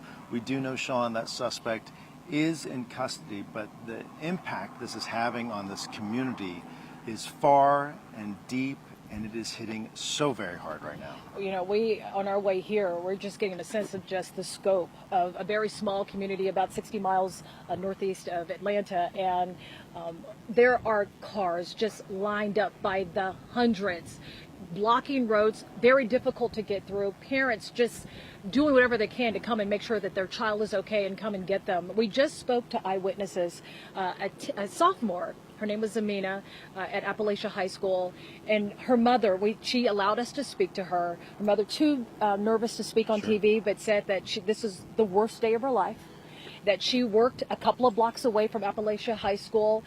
When she saw what had happened on social media first, and she immediately called 911. And to give you some perspective, the demand on emergency personnel responding to this, she called 911 and her call was dropped. So she took off and came straight to the school. Fortunately, her daughter is okay. She spoke to us, and just the details. It's so powerful. She was in a classroom right next to where some of the gunfire started, and they immediately took cover. One thing that stood out to me, she said, as the students started to take cover there, they started texting their families, and she texted her mother saying, "I love you." You know, and it's interesting that when I heard her say that, because there's so many schools that are adopting these brand new policies where they are banning students and confiscating their phones away, not allowing them to have phones. And I'm a parent, and you want your kids to focus and have their education, but her cell phone, she says she attributed to being able to give her mother a last message. She was right next to the shooting in the next classroom over. The teacher, she said the doors automatically locked. The teacher turned the lights off, told all the students to gather in a corner. And the students, including Zamina, said they were texting their parents and their families saying we may not make it out alive. It's so scary. I mean, my heart. I know, it breaks hearing that. And she described walking out of that classroom and seeing people with injuries on their arms. She thought she saw a body. And you think this is a sophomore in high school? The fact that they have to see this is truly heartbreaking. It is a domestic war zone, and what we're seeing here is a heavy police presence. There's choppers flying above the air. We do know that the suspect has been apprehended, but far-reaching here. This story is far from over, and so many chapters to unfold. So many questions, and we know that one of the victims was flown to Grady Memorial Hospital in Atlanta, and our coverage continues now with our colleague Patrick Quinn, who's there outside Grady. Patrick? Blair, as you mentioned, according to the GBI, 4 people were killed as part of this active shooter situation where you are in Winder. 9 others were rushed to area hospitals, and we do know that one of those taken to the hospital was taken here to Grady Memorial Hospital. I just checked in with hospital officials. They're not able to give us a status update. They confirmed they were brought here at 12:53 this afternoon. So here we are roughly 2 hours later, and as we know, trauma surgeons inside, these are some of the best in the region. This is a level 1 trauma center. They certainly are likely hard at work to ensure the best case scenario for this gunshot victim. We're not sure if this was a student, a staff member, a teacher. We're trying to learn more about this victim here in downtown Atlanta. And again, I was able to confirm with the hospital spokesperson that as of now, they have just received one of those gunshot victims. 8 others went to different hospitals across the region. So while the heart of this incident happened in Winder, much of the state is feeling the impacts of it today. And we heard earlier about how different school districts across the region are reacting to this shooting. Marietta City Schools, they weighed in. Also, Atlanta Public Schools here in Atlanta.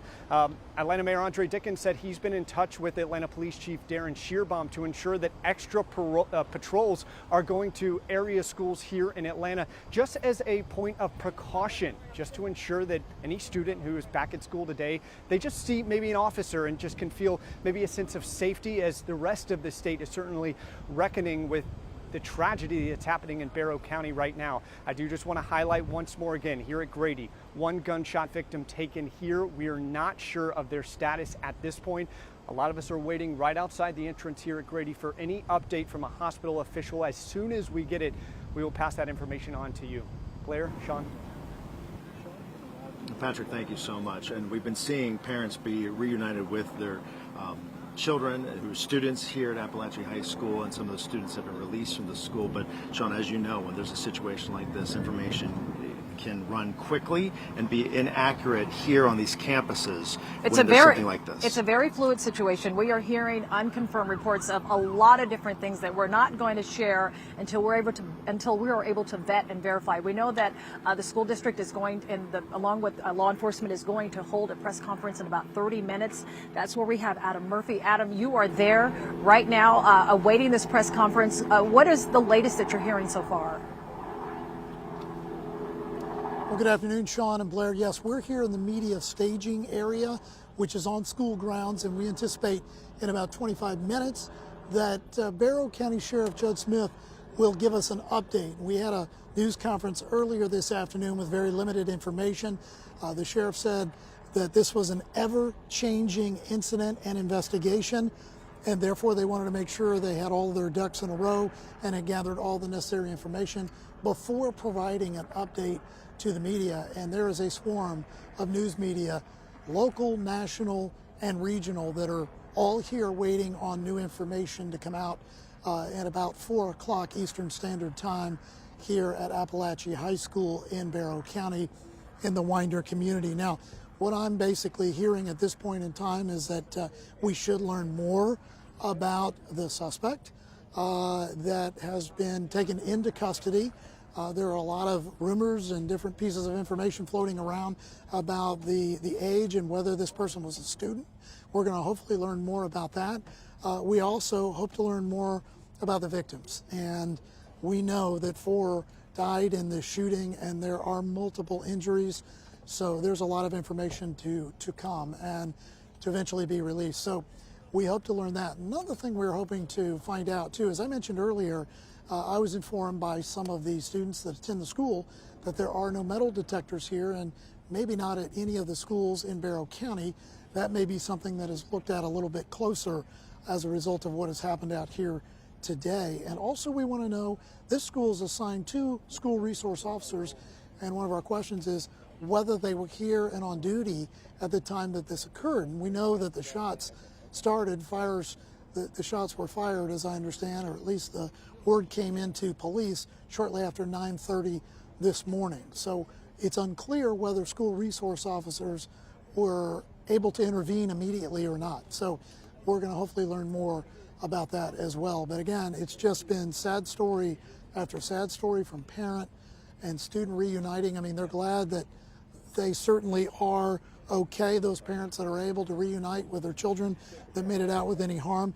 But it's been, a sad day for everyone, and many of those parents felt very gracious and very grateful, I should say, but also wanted to offer up their prayers and thoughts for the others that were injured. Now, I was able to obtain some video from a student, and we have permission from the parent to use this footage that we want to show you right now. I have a couple of pieces of footage, one showing law enforcement officers running into classrooms and down hallways in the school building. They were armed in tactical gear just to make sure that everyone was safe and accounted for. There's also a little piece of video we hope to share with you that shows what appears to be an assault rifle that was found, or a video of one that was found on the ground in the hallway of the school. Now, it's unclear whether that was the weapon that was used to harm many of the faculty and staff and students that were in the school, but we wanted to share this video. This is the first time many of you have seen any footage from within the school building at the time of the incident. Very chaotic and frantic moments for everyone involved. We are hoping to gather new details, as I mentioned, coming up here shortly in the next 20 to 25 minutes at 4 p.m. Eastern Standard Time. Sheriff Judd Smith will come back with other law enforcement officials and hopefully answer some questions and provide some new details, guys. Adam, thank you so much. And, when something like this happens, this is a small community, about 20,000 people or so live here in Winder, and about 1,900 students go to this school. And so you have people here wondering, how did this happen here? But the national question becomes, how did this happen again? And, you know, it's interesting you mentioned that because you don't want to insert politics into this, but obviously whenever you have a school shooting, gun control issues are one of the major platforms as we enter into election 2024 in November. We just got a statement from the Reverend Raphael Warnock, who's a senator here in Georgia, and his exact quote is, "At least 4 dead, 30 injured, only weeks into the new school year. My heart breaks for the families of the victims. Apalachee High School and every student, the entire Winder community is in my prayers, but we can't pray only with our lips. We must pray by taking action." Adam was talking about those reunifications happening here at the school, but they're also happening all around us. In fact, there's a preschool right across the street from where we are, and I was seeing a dad just pick up his 2 kids, and I can't think what's going through his mind to think that his 2 little kids were this close to violence, and who knows what happened. Well, we just spoke with an eyewitness, a 10th grader who attends Apalachee High School. She was in the classroom directly next to where the shooting happened. She was able to speak because her mother allowed us to speak. She was too nervous to talk, but the mother was in tears. She was visibly shaking. And as a parent, both you and I are, this is a concern of every parent who has their kids going to school. Are they going to be safe? A lot of schools take safety measures. We heard from that eyewitness says that the doors to her classroom, as soon as they knew that there was a threat in the school, all the doors locked. The teacher turned off the lights, according to this 10th grader that we spoke to, and rushed all the students to the corner of the room to get away from the door. And they were texting each other. They were texting their parents. This school apparently allows the students to have their cell phones. Right. The students were texting their parents. Exact quote that we got from the 10th grader that we spoke to, she told her mother, "I may not make it out alive. I'm scared. I want to tell you that I love you." I mean, that brings tears to my eyes. It's awful, and I think about the conversations that the parents are going to have tonight with their kids, but I also think about the parents who may not have a loved one who comes home tonight. We talk about that preschool right across the street. There's a middle school right down the street. Our Yasmina Alston is live outside the middle school there, and Yasmina, just the heartbreak around this community is just so extreme.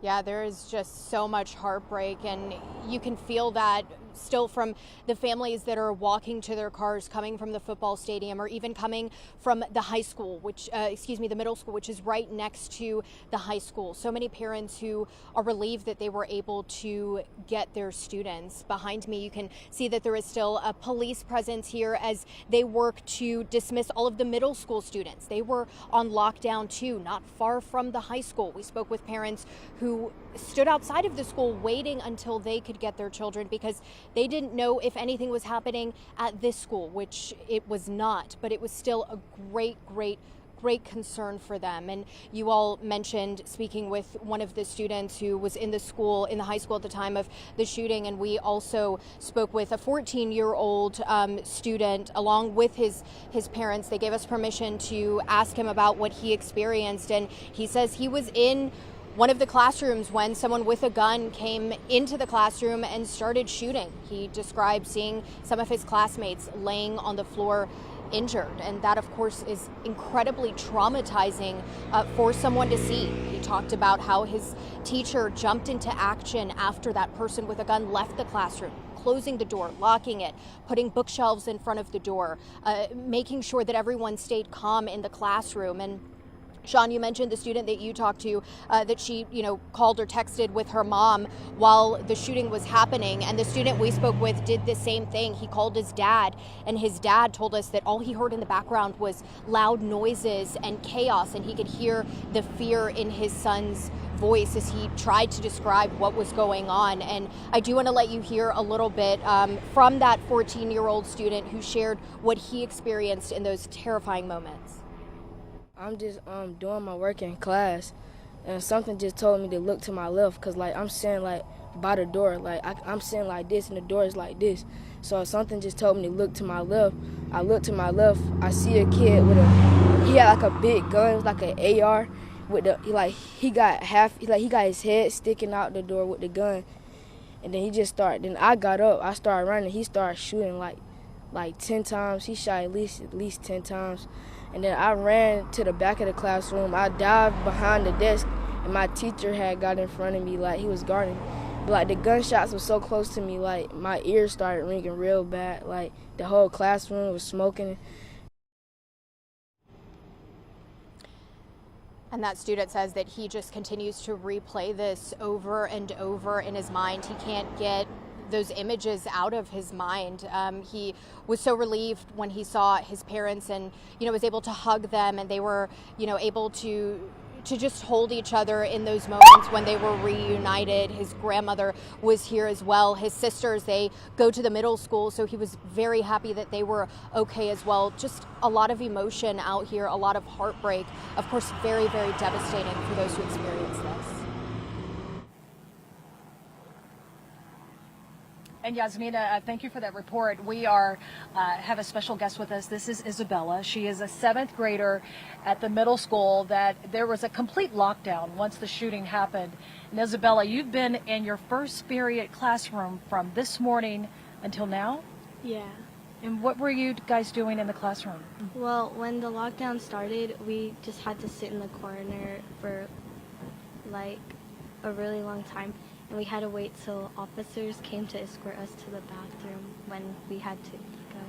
Did you know what was happening, or? No, my friends were freaking out thinking that there was a shooter in our school, but we didn't hear anything. My friends could hear helicopters, so they're like, oh my god, there's helicopters. I was just telling them it could be just like a bomb threat or some other type of threat until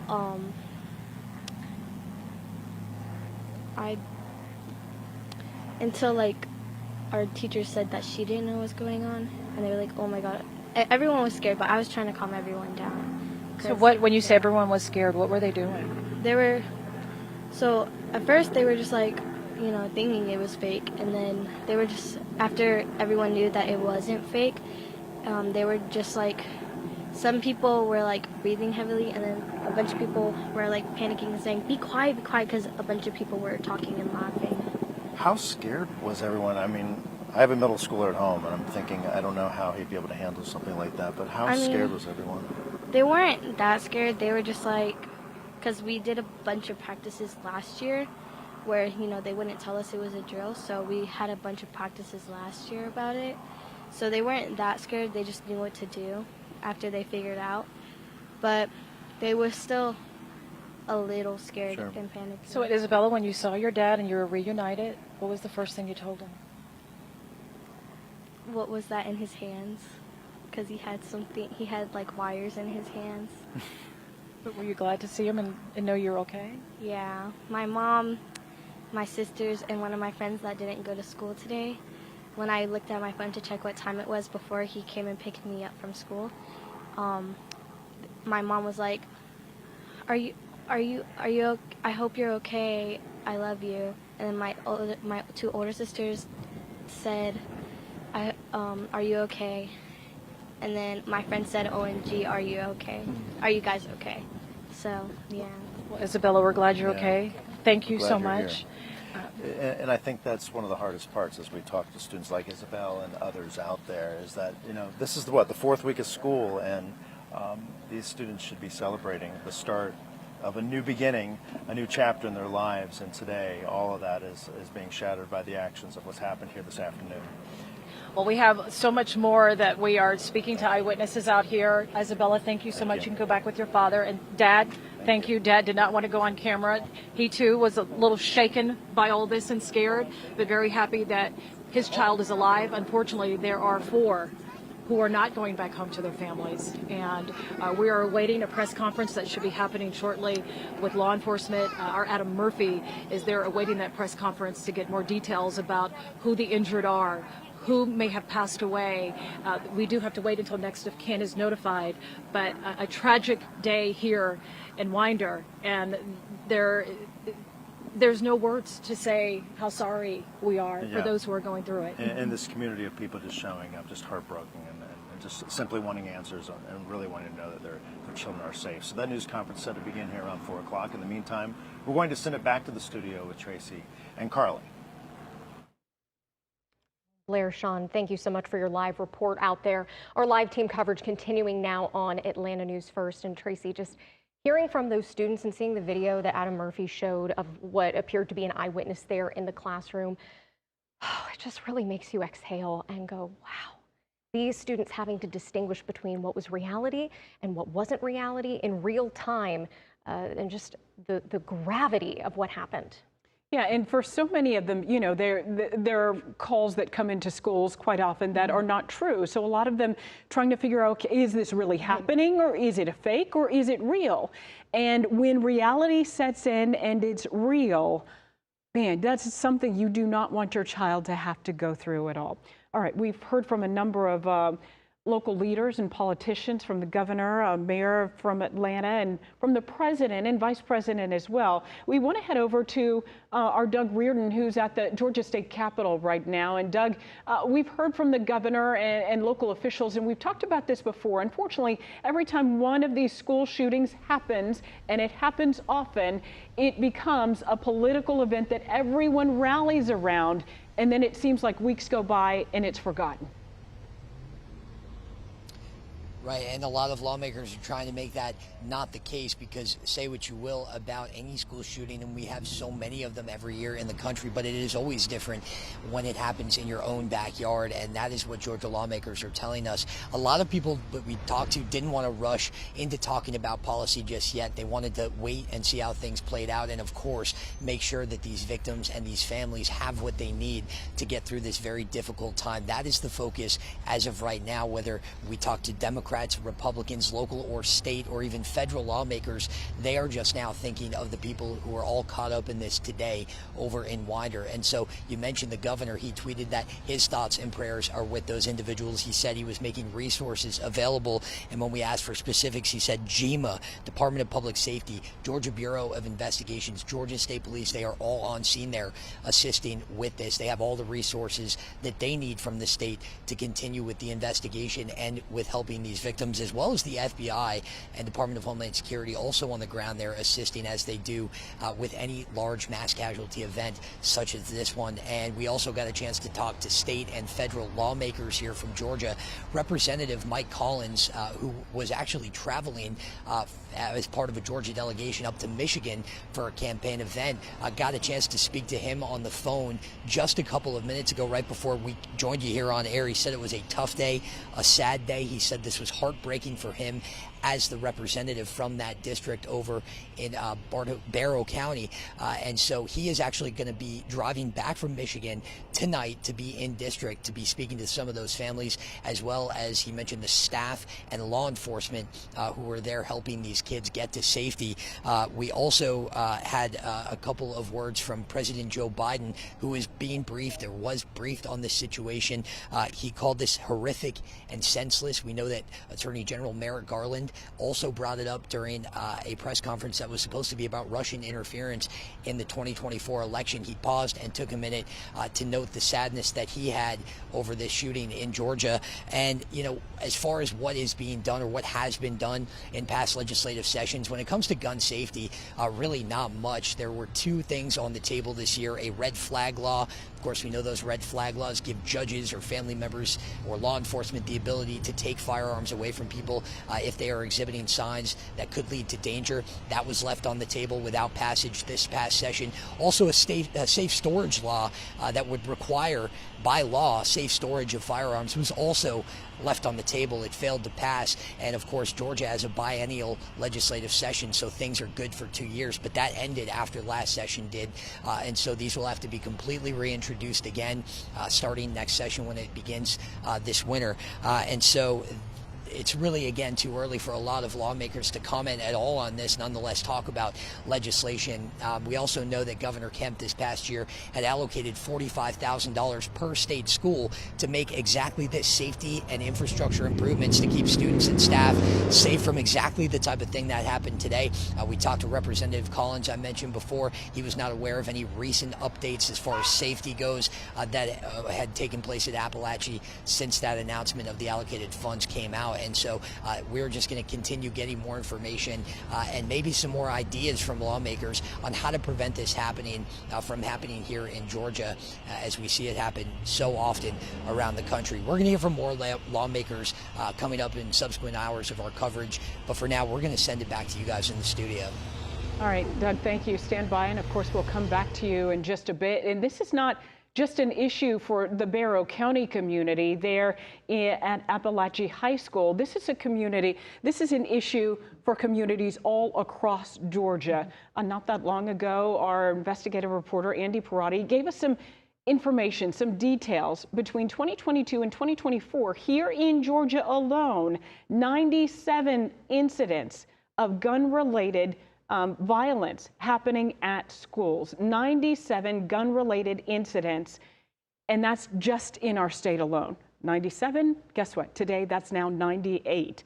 You know, it is one of those things that we look at, and for so many of us and who have children, that's the culture that they're now growing up in, is that this is what happens at schools from time to time. And it's sad to think, you know, when I was younger, Carly, I know when you were younger too, we didn't have to worry about that.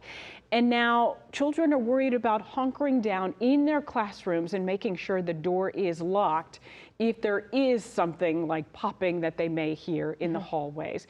We continue to take a live look right now from our First Alert chopper at Apalachee High School there in Winder in Barrow County, where just after 9:30 this morning, 9 o'clock or so, officials there at the school got word about an active shooter there on campus. And this is a story we have been covering since then, over the school, at the school, on the grounds. They're speaking with parents, speaking with students with the parents' permission, talking about what happened at the school earlier today. What we have learned, the GBI confirming 4 dead, multiple people hurt, 9 taken to the hospital, 1 suspect in custody. That suspect is alive, and we speculate, well, we believe now that they would be speaking with law enforcement. They are trying to get as much information from that person as possible. Some of that information may come out in a news conference that we do expect to happen in the next 4 or 5 minutes or so.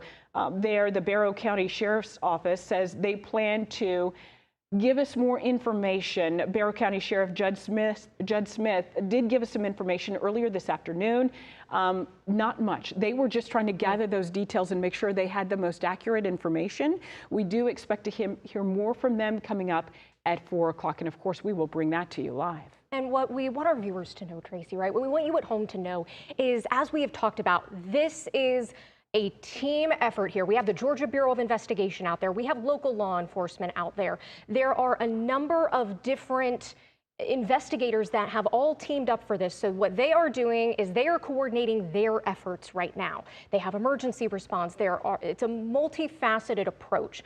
So in this press conference, which we are anticipating now in less than 5 minutes, they are gathering their information to bring us the latest details. And that's what we want to do at Atlanta News First. We want to bring you the most factual, up-to-date information. And this has just been a heavy day there in Winder, in Barrow County, and for the state. We know Doug speaking with our local leaders, but as they mentioned, until we know more details, a little bit too soon for them to even talk about policy. But what we do know is that these sorts of things are something that students, teachers, and faculty have had to train for time and time again. We just spoke with a 10th grader out there, or a middle schooler out there, who said that they had to take a pause to go, is this a drill or did this actually happen? Because as she noted, they went through a drill just like this several times last year. So it's one of those situations where, of course, you want these schools to be prepared, but it's unfortunate that they have to be prepared in a situation like this. And we've been hearing from a number of political leaders as well, as Doug mentioned. Certainly heard from the governor, the mayor of the city of Atlanta, from President Biden.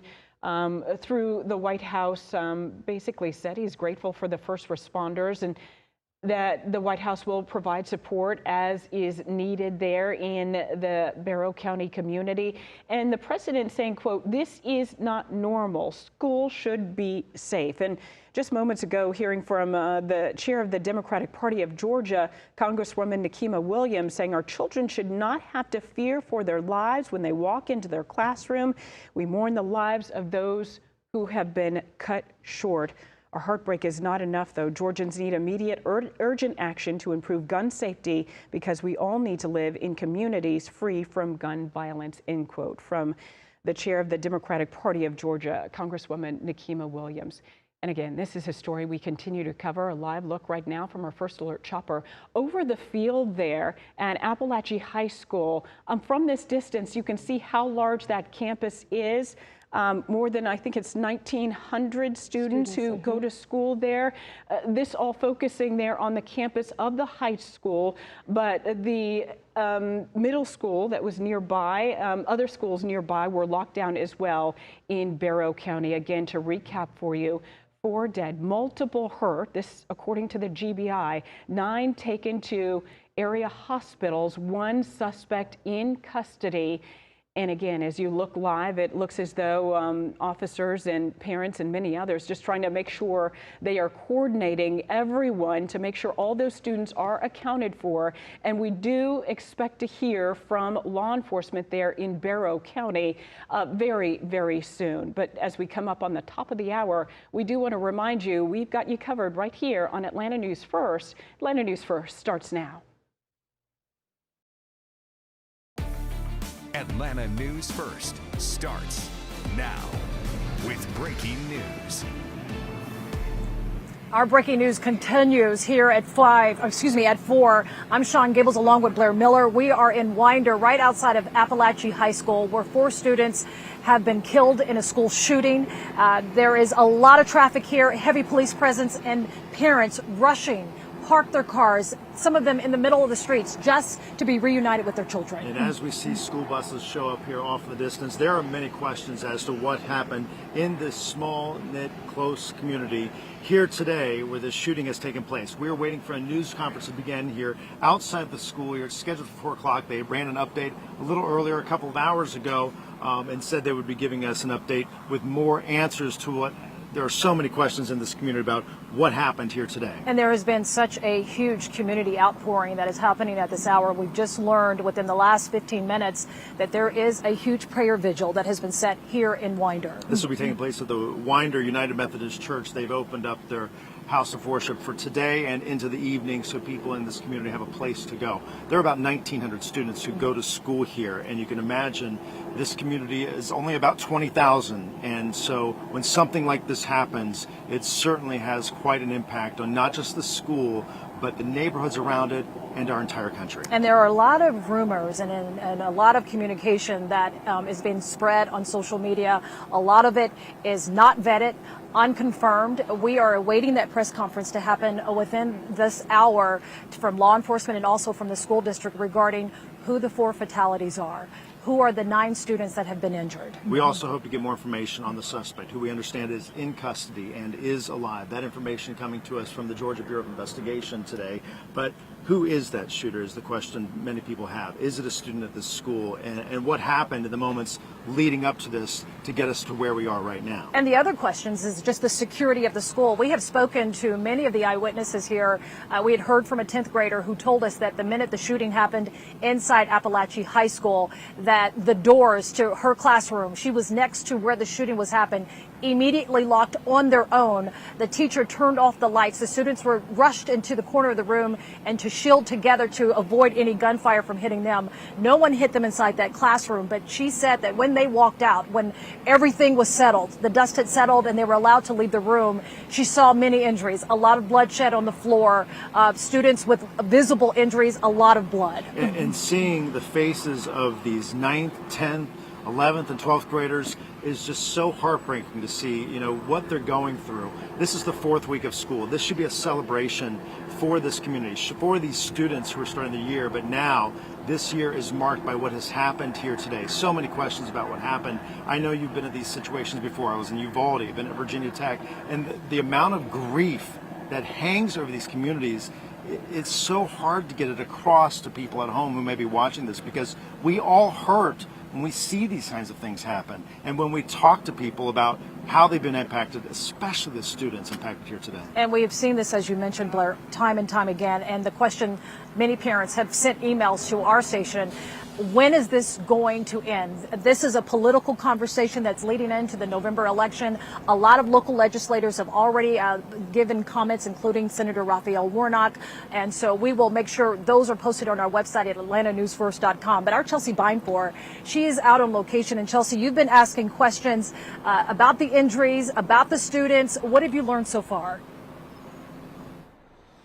Yeah, we're on Tom Miller Road. This is about a half a mile from the school. This is where we have been today as parents have been picking up their children and bringing them down this street to get back up to where they parked about a mile away. We did speak with a mother and daughter. The daughter was a 15-year-old sophomore here at Apalachee High School. She says when those shots rang out and that lockdown went into place, she immediately texted her mom. She said, "I love you. There's a lockdown. There might be a shooting going on." She said her mom replied right away and said, "I'm coming from work to get you." And then that student told us that she passed her cell phone around to other students in her class so they could also text their parents and let them know that they were okay. So eventually she described that police came and they were escorted outside safely to the football field.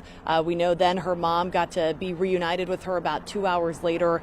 They described that very emotional reunion. We have an interview from them that'll be coming up a little bit later. But again, this is a road just past the school where people have been getting back to their cars this afternoon. We have seen a little bit more traffic coming down the street here. It was closed for most of the day, but it looks like police have reopened it down there for flow of traffic, guys. Just to recap of what we have learned so far, we know here at Apalachee High School there has been a shooting. 4 students, four people. They have not identified yet who has been killed, nor the individuals who have been hurt. We know that at least 9 people are hurt. There is going to be a press conference. Our CNN is reporting, that is one of our affiliate stations. CNN is reporting that there was a phone call that was made to Apalachee High School this morning, warning that 5 schools were being targeted for gunfire and that Apalachee High School would be the first. There's a lot of questions to still unfold, and that will be questions we'll be asking at this press conference. Now, our understanding of the timeline looking back on this is that this all started around 9:30 this morning here at this school, and ever since then, parents have been showing up here trying to be reunited with some of their children, some of the students here at this school. And you may not be able to see here behind us, but there's a football stadium off in the distance. That's where they took many of the students, as we saw from First Alert Chopper that was over the scene there, and that's where many of the students were held, and so they could be reunited with their parents, which has been such a process, as you can imagine. You have the high school out here, but you also have a preschool right across the street, you have a middle school right nearby, and so you can imagine the crush of people that show up here when something like this happens. They just want to make sure their children are okay and alive. And I know our Madeline Montgomery is also on location. And Madeline, I don't know if you can show the perspective, but it is an absolute traffic jam. On our way to getting here, I know you're in Gwinnett County, but on our way to approaching Winder, which is about 60 miles northeast of Atlanta, it is it's clogged up. Parents are rushing to pick up their children. The lockdown was released within the last hour and a half. And so, Madeline, tell us, what are you seeing in Gwinnett County? Sean, I'm actually over here in Barrow County. I'm over here at the hospital at Northeast Georgia Medical Center here in Barrow County, and what I've seen is a different kind of traffic jam because this is the spot, I'm being told by the public relations specialist here with the hospital, that there are several of the victims of the shooting here at this hospital, and we've seen a number of people who look high school aged going into this facility. I spoke with a man who works at the supermercado across the street who says he's never seen so many people at this hospital before, so many police at this hospital before, and according to the public relations expert here, she says that there are 6 total victims here at this location that they have with Northeast Georgia Medical Center. She says 2 of the victims at this location are gunshot victims, and she says that their Brazelton location has 1 victim that is not a gunshot victim, and at their level 1 trauma center in Gainesville they have 1 gunshot victim, and she says that all of the gunshot victims that their facilities have do not have life-threatening injuries, so that's good news. Though they were shot they are believed to be able to survive those injuries. And then she says that all of the other victims they have that are not gunshot injuries but are inside of their facilities, so inside of the Northeast Georgia Medical Center facilities, are people who are suffering from panic attacks or anxiety symptoms. So that's what brought them to the hospital. And so again, we're here at the Barrow County location, and we've seen an influx of people just coming into here, going into the emergency room. We've seen police cars outside of there. We've seen people that look about teenage who are going in and out, and just a number of families going inside and confirming with the folks who work at businesses in this area that it's just a lot more people than they're used to seeing out here at this time. For now, reporting live out here in Winder, I'm Madeline Montgomery, Atlanta News First.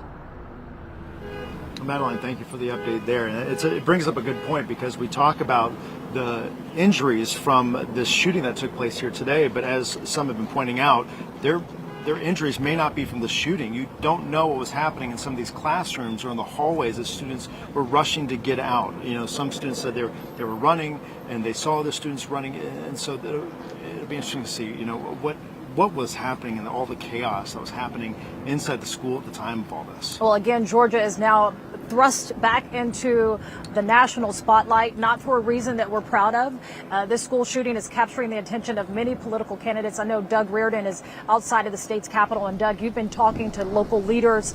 Also, former President Donald Trump also chiming in on the tragedy that has happened here in Winder. Yes, just in the last couple of minutes, he took to Truth Social and posted a very brief statement on this, saying that his heart is with those who were affected, and also going on to say that these children were taken far too soon by what he called a sick and deranged monster. We also heard earlier in the day from President Joe Biden. He released a statement calling this horrific and senseless. And all throughout the day from Washington, we have been hearing from people who are telling us their hearts are filled with sorrow for these families here in Winder, Georgia. We know that Attorney General Merrick Garland took a moment during a press conference that was supposed to be about Russian interference in the upcoming election to say exactly that he was thinking about these families. We know that there were also a number of federal agencies that were on scene, including the FBI out there in Barrow County today. And all the way up to our state leaders, we have been hearing reaction from this. In fact, House Speaker John Burns, a Republican, just came out with a statement of his own saying that he is a father and a grandfather, and he cannot imagine what it's like for these families to go through this. He also noted that Georgia has tried to make some investments in recent years and months even in mental health, which they passed quite a bit of mental health legislation this past year, as well as school safety. We noted in our last hour that not too long ago, within the last 12 months, Governor Brian Kemp had allocated $45,000 each for state schools to go ahead and use that to implement safety upgrades.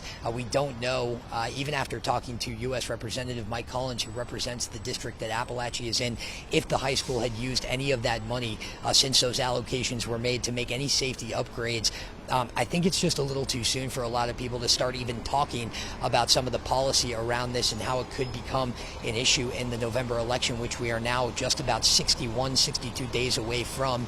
I think right now the focus from everyone that we have been hearing from, whether it's at the federal level, at the state level, or even at the local level, is that they just want to focus on the families right now before they start talking about any preventative measures, legislation that could come out of this. Right now they are just thinking about these families and, of course, the students and staff that were faced down with every student and staff's worst nightmare in that school shooting that happened earlier today. And so we are going to continue talking to lawmakers. We're going to be airing more of their tweets and their comments, and even some interviews with folks that we've talked to today about how this is going to impact Georgians, not just in Barrow County, but of course all across our state of Georgia, as they look to try and find ways to prevent this from happening. Because as one lawmaker told us, it is always different. You always look at this with different eyes when it's happening in your backyard. So we'll see you throughout the rest of our coverage this afternoon, but for now, we'll send it back to you in the studio. And Doug, you know, it's interesting you brought up the point Doug, it's interesting that you brought up the point, how do we prevent this from happening again? We have spoken to eyewitnesses who were inside Apalachee High School when the shooting took place, in the classroom directly next to the shooting. And we were told that some of the procedures that the teachers went through were drills that they had done before this incident even happened. And that we heard was that the doors automatically locked. The teachers quickly went into action, turned off the lights, and huddled students away from the gunfire into a corner. But the question now, is that enough? We spoke with a 10th grader who told us at first they thought it was some books that had fallen down.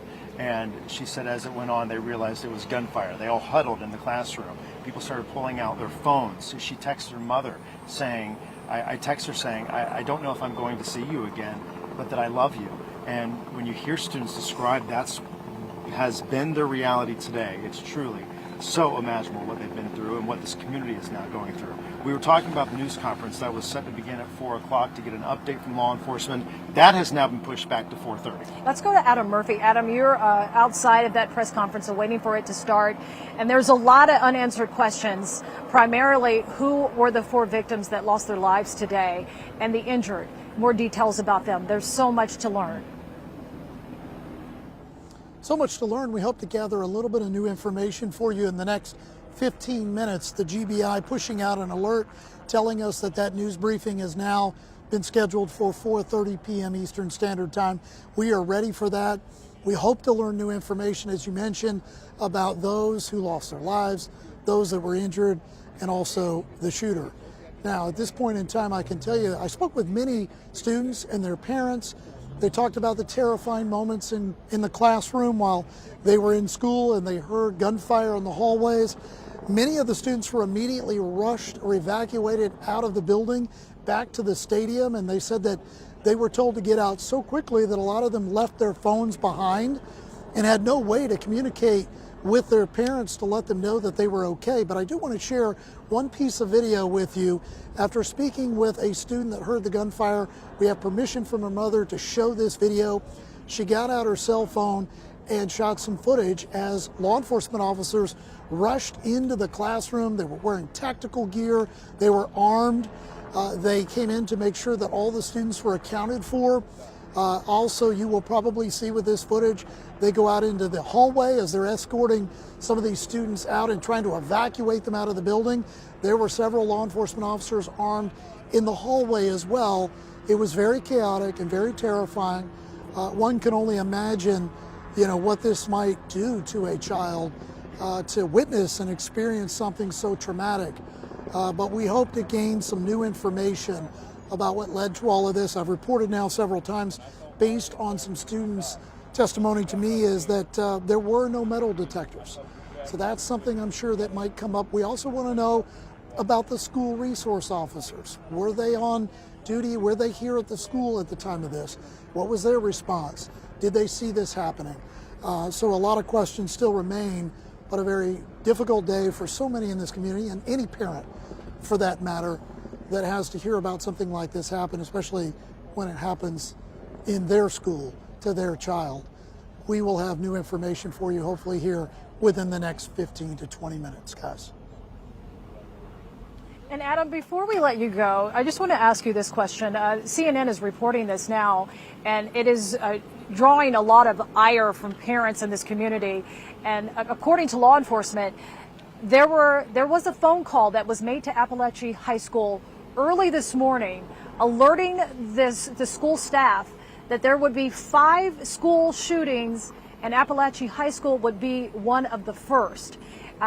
There's still no determination who made that phone call, who accepted the phone call, and if the school took any proactive steps. I know that you'll be asking those questions too. Well, certainly, and if that really happened, then one would think immediately you would place all of the schools that were mentioned on lockdown until that could be vetted and cleared. We don't know if that happened here. We know just after 9:30, that's when reports came in to law enforcement about an active shooter in the school here at Apalachee High School in Barrow County. We don't know, though, exactly when that lockdown was activated. Was it activated immediately after receiving that call, or was it activated once the shooter had access to the building? That's a very important question. We need to know that timeline as well. To that point, I will say I spoke with a parent of a child that attended the elementary school, which is nearby. He was in the area because they were on lockdown as well when all of this took place.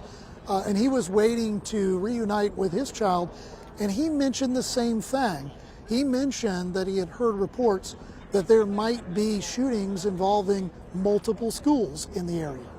So that is certainly something that will be brought up during this news briefing, and we hope to get some new information and some answers for you as soon as authorities address the podium. All right, Adam Murphy with us live here in Winder in Barrow County. Thank you so much, Adam, and we'll go back to you as that news conference gets started. But where we are outside the high school, it is still very much an active scene. You see the police tape about 30 yards from where we're standing, a number of law enforcement agencies. All the students' vehicles are still in these parking lots as investigators now look and comb the scene. We also have a lot of choppers above, including our own. Let's take the vantage point of the First Alert chopper that is honing in on some images in the parking lot. I want to preface this. We don't know what type of white vans these are. Typically when we see a crime scene and we see white vans, it sometimes is the medical examiner's office. We are trying to determine what those vans are. Why are they here? Is it just law enforcement collecting evidence? This is a massive crime scene with a lot of evidence that has to be collected. And it's just gut-wrenching because there's so many unknowns, and you know your mind can take you to places that you don't need it to go right now. We are out here, we're asking questions, waiting for this press conference to get you brand new information. And it could stay a crime scene for a while. I remember being in Uvalde, Texas. It was closed off to the public a very long time. So investigators could go in there and go from classroom to classroom. We don't know the layout. We don't know what kind of crime scene we're looking at. This is a big school. About 1,900 kids go here. So this is a big school. Even though we're in one of our smaller counties, it is still a big school with a lot of kids who are going here. And we're asking questions also from school administrators in the district because of the fact that this is a crime scene and we don't know when students will be allowed to return to campus. Where will they go to school? I mean, unfortunately, when incidents happen like this, the education has to continue. Where will they go? Will neighboring schools allow the students to come and attend school with them? Will they go to what we saw during COVID, at-home learning? Those questions we hope to get answered tonight before families try to determine what they're going to do. They have jobs, they have to go to work. What do we do with our kids tomorrow? Those answers we don't have yet, but we are certainly asking them. Sean, the reality is that this community is suffering in a major way because there are a number of loved ones who will not be coming home tonight to their families. And you think back to the start of this day, it is a beautiful day here in the Atlanta area, a nice breeze. It couldn't be more picturesque and more of a beautiful day here in our city and in our community. And to know that it's been tarnished by what we know right now and the information that is still yet to come that could break all of our hearts. And what we do know so far, if you're just joining our coverage, is that 4 people have been shot dead at Apalachee High School. We are awaiting a press conference to find out exactly who those individuals are. We also know that 9 people are injured in local hospitals. I know Savannah Louie, you were at the breaking news desk. You've just learned brand new information. What have you learned? Well, we are now hearing from leaders across the country, including Vice President Kamala Harris. She spoke at a campaign event earlier today in New Hampshire, where she called for an end to the epidemic of gun violence. Take a listen. But this is just a senseless tragedy on top of so many senseless tragedies. And it's just outrageous that every day in our country, in the United States of America, that parents have to send their children to school worried about whether or not their child will come home alive. It's senseless. It is. We've got to stop it. And we have to end this epidemic of gun violence in our country once and for all. And Harris ended by saying, quote, "It doesn't have to be this way, guys." Savannah, thanks so much. And the word senseless comes to mind for so many people when they talk about this. And this community, we were talking earlier how it will be some time till this community can get past this. Right now, they're still very much trying to digest it. As you and I both arrived here, you couldn't help but see parents and students And they're still walking. We walk right off camera there, and you see them, and I can't imagine what's going through their minds. And I know we both have kids, and when you think about something like this, we all worry about getting that call. Well, we spoke with an eyewitness earlier today, a 10th grader, and I almost broke down. It's so hard when you hear these stories and you see that there are so many school districts that are trying to make children focus on their classroom studies, and they're taking away their cell phones. But what we heard today was the cell phone was a lifeline for a 10th grader who texted her mother and said, I don't know if I'm going to make it out here alive. I am scared, but I want you to know that I love you. She made it out okay. But there are other students, there's other people that we don't know if they did. We do know that 4 people have died. The community has rallied around the community of Apalachee High School, and also it is impacting not just the high school, but the middle school, the elementary school, and Winder Methodist Church is going to hold a prayer vigil and just a gathering for families to come together, vet this out.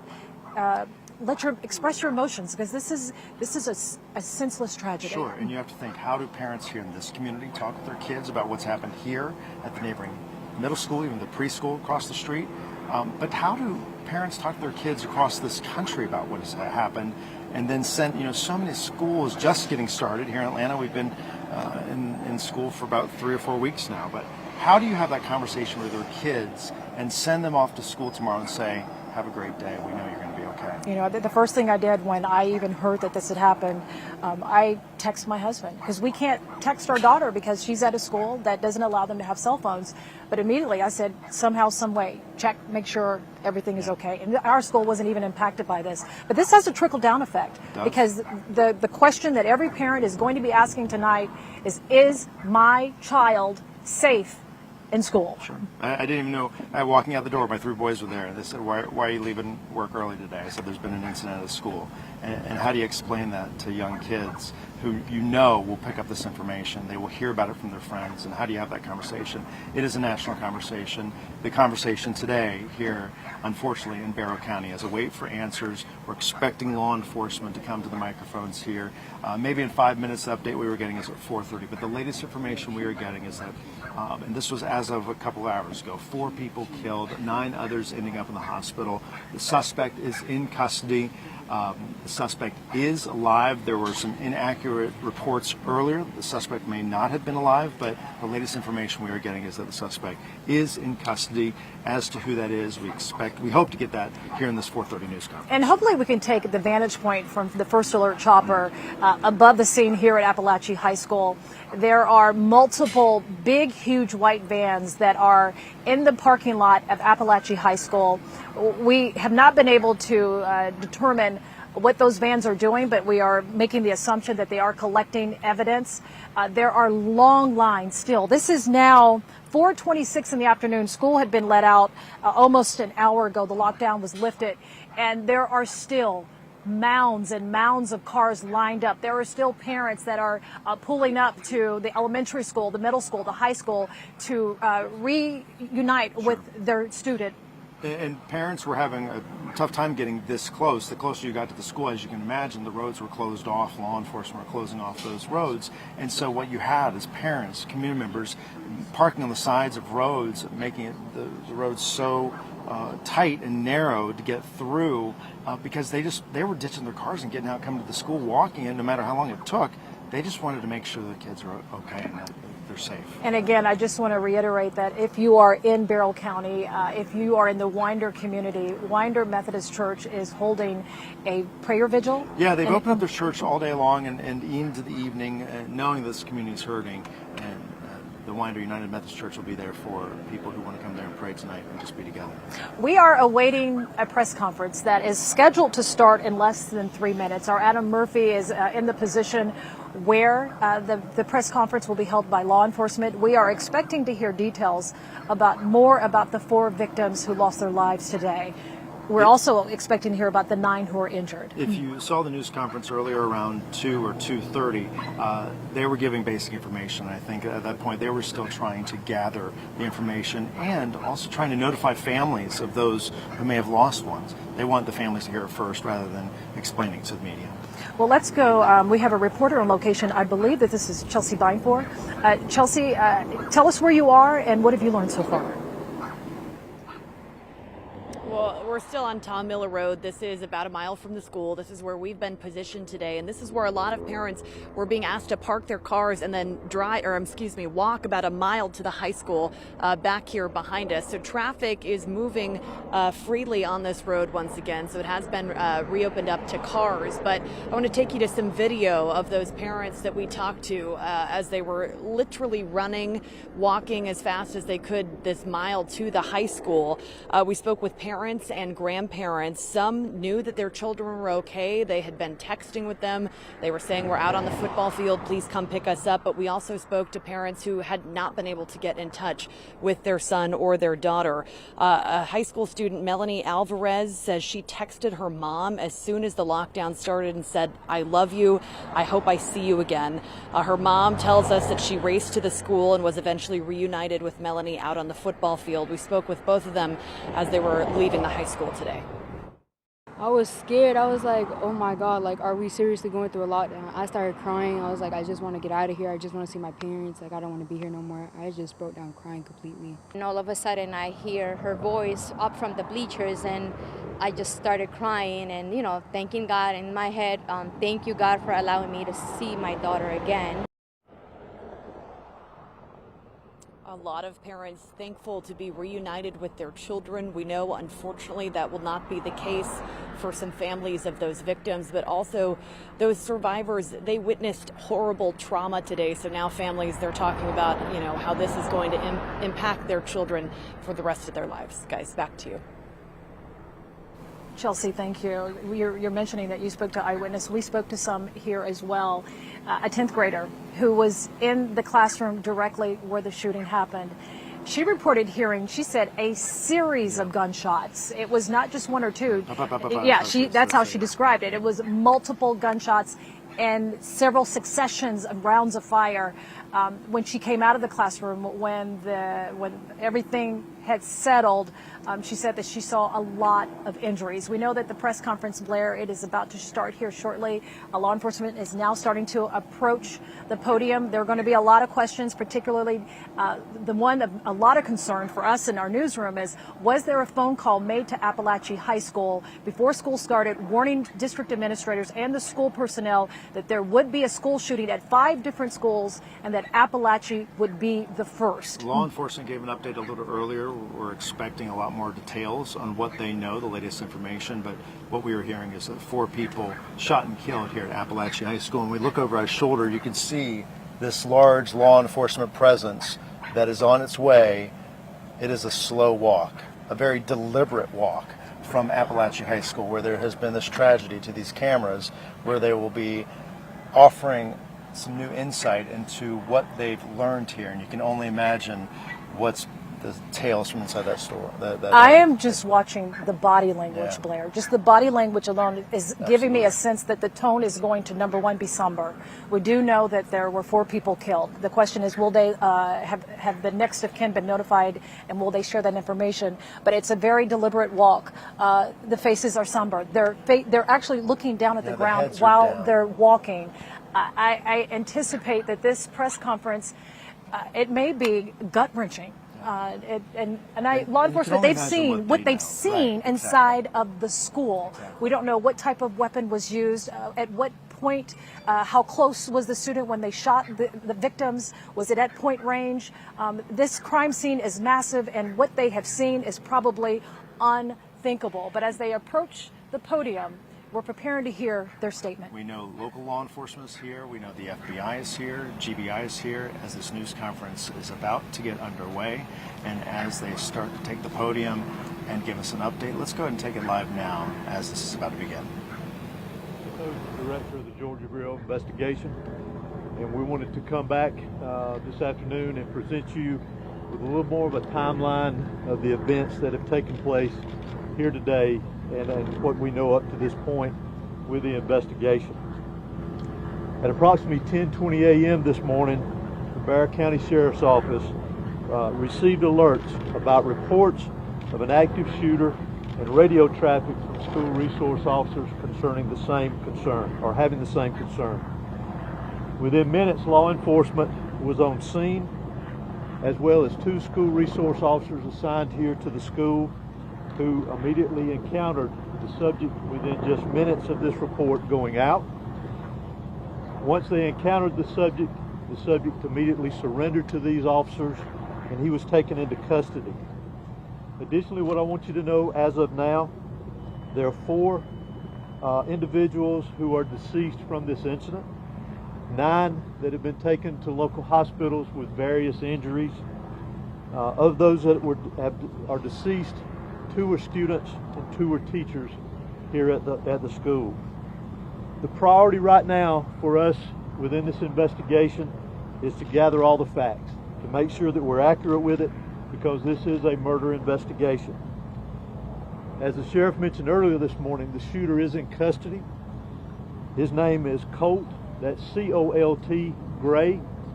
He is a 14-year-old student here at the school, G-R-A-Y. He is a 14-year-old student here at the high school. Again, he has been taken into custody. He will be charged with murder and he will be tried as an adult and handled as an adult. We're coordinating these charges and obviously this investigation with District Attorney Brad Smith, who is the District Attorney for the Piedmont Judicial Circuit here. Since earlier this morning we talked with you and since the incident occurred, numerous interviews have been taking place through our investigation with students, faculty, as well as any other witnesses that we could identify. Law enforcement had a very, very swift response to this incident once the incident was determined that there was a concern here. Those resources, whether it was in that response or throughout this investigation to assist, came obviously from the Sheriff's Office here, from other local law enforcement agencies, state law enforcement agencies, and federal law enforcement agencies as well. To include, not to be left out, multiple EMS personnel, multiple fire personnel, and agencies. Those agencies responded here as well today, and I am extremely grateful, as I know the sheriff is, for that quick response and the partnerships of working here together with what all is going on.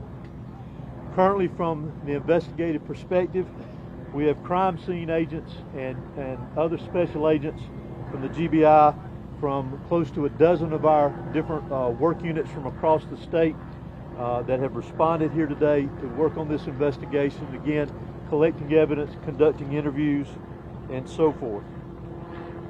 I do want to pass this along, that if anyone has any information that wants to be passed on concerning this investigation, that they can do that anonymously at our tip line at 1-800-597-TIPS or 1-800-597-8477.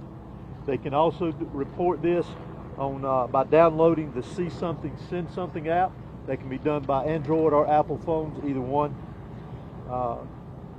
If they need to report any tips concerning this investigation. Let me close out before I turn this over to the sheriff and just remind you that this is still a very active investigation. There is still a lot that is very fluid. There's still a lot of interviews to be conducted that will continue on into the night, as well as crime scene work and collecting and gathering evidence.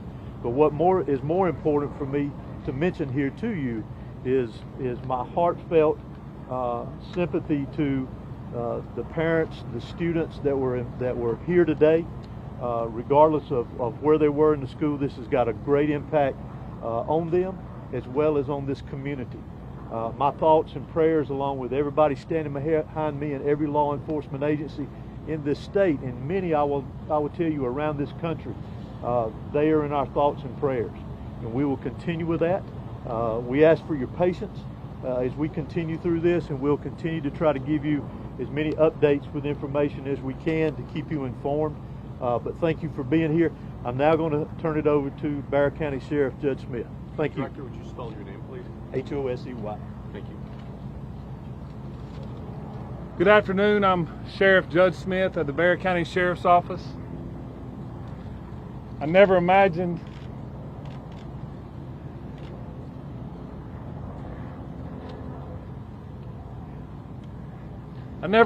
that I would be speaking to the media in my career over something that happened today, the pure evil that happened today. I cannot thank the people behind me for the support they give me today, to give this office and give this staff. This hits home for me. I was born and raised here. I went to school in this school system. My kids go to this school system. I'm proud of this school system. My heart hurts for these kids. My heart hurts for our community. But I want to make it very clear that hate will not prevail in this county. I want that to be very clear and known. Love will prevail over what happened today. I assure you of that. It is very early as to what happened. Governor Kemp reached out to me and has provided me every single resource that he has to make sure justice prevails. I don't know why it happened. I may not ever know. We may not ever know. But I ask that you and our community lift up our schools, lift up our public safety, and that, again, we do not let this hateful event prevail as to what happened today. I want to thank the surrounding agencies and counties and cities and state and federal authorities that have come and provided us, because they prevented a lot of more tragic events from happening. Continue to lift up these families, continue to lift up our students and our kids, and know that love will prevail. At this time, I'm going to ask Dr. LaDuff, our school superintendent, to come and speak on behalf of the school.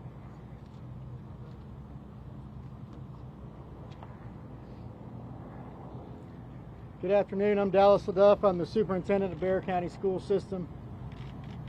I want to thank the Bexar County Sheriff's Office and all of our law enforcement partners for their swift response today, along with that of our staff.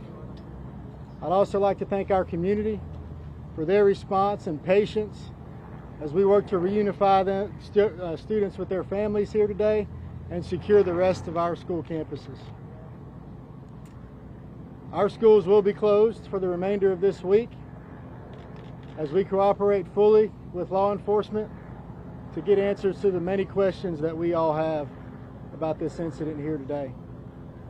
But as we are closed, our central offices will remain open, where we will have grief counseling available for our community every day this week and thereafter as we support each other through this terrible event.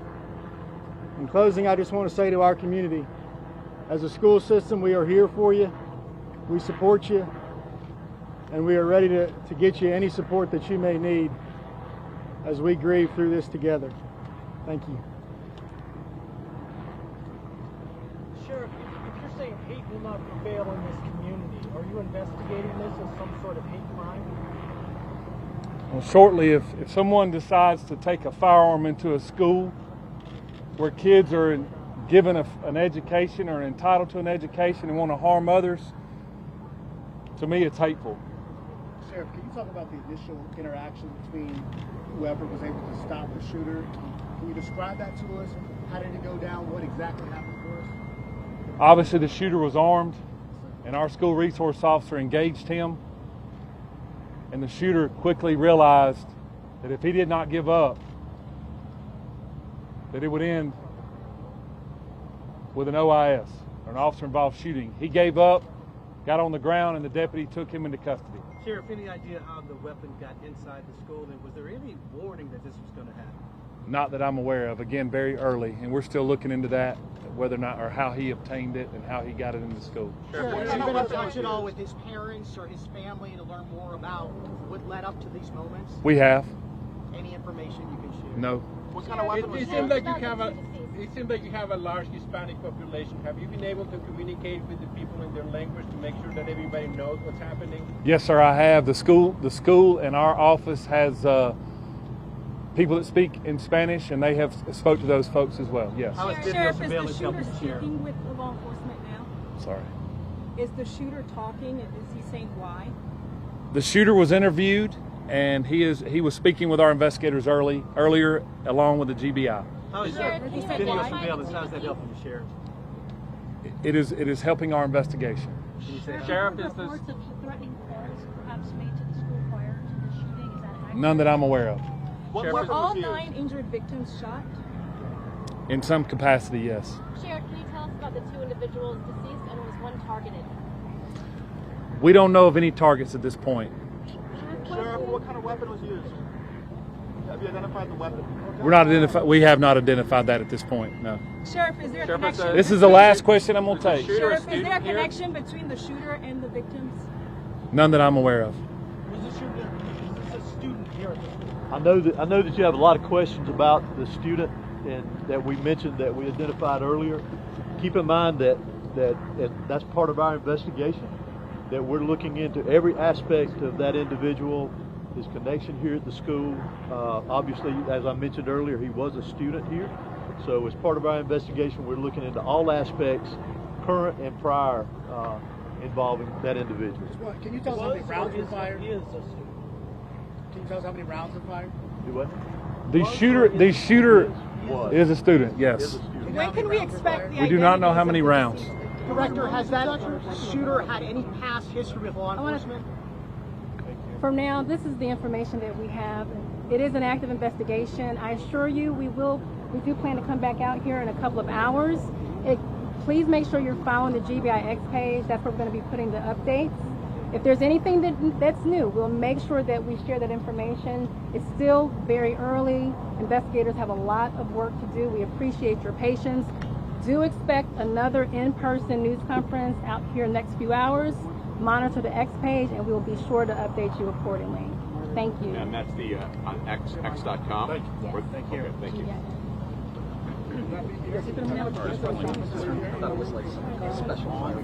Also sharing in that grief as we got an update from law enforcement as they now walk off from the podium. And the latest information, a lot of new information came out of that, Sean, identifying the shooter as a 14-year-old student, which many people will struggle to believe in all that. We know that 4 people are dead. 2 of them were students. 2 of them were teachers killed. This is a murder investigation.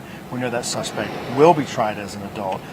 There was a lot that came up several times about the response by law enforcement, how quick the response is, and that goes back to the shooting in Uvalde, because there was so much criticism against law enforcement there in Texas and how. In fact, some people lost their jobs because of the response. But we're hearing from both GBI, from the school superintendent, also from the sheriff here in Barrow County, that there was according to them, the response time was quick. And that, in fact, the 14-year-old suspect who was a student at Apalachee High School, there were 2 resource officers who were armed who confronted the 14-year-old student. And according to the sheriff, the student knew that it was not going to end positively for that student if he did not surrender. They said he surrendered peacefully.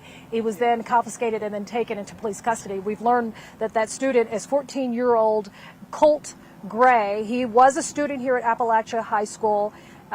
Again, 2 students are among the fatalities, as well as 2 teachers that are dead. We're not given the names.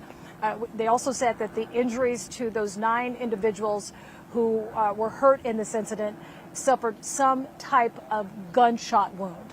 The We also heard that the suspect, obviously in custody now, but is helping with the investigation and is talking with investigators, which is a key component to figure out why all this took place today as they sort this through and they investigate not only what happened inside there, but what he's saying about what happened that day. So a lot of people are probably wondering if you have children at Apalachee High School.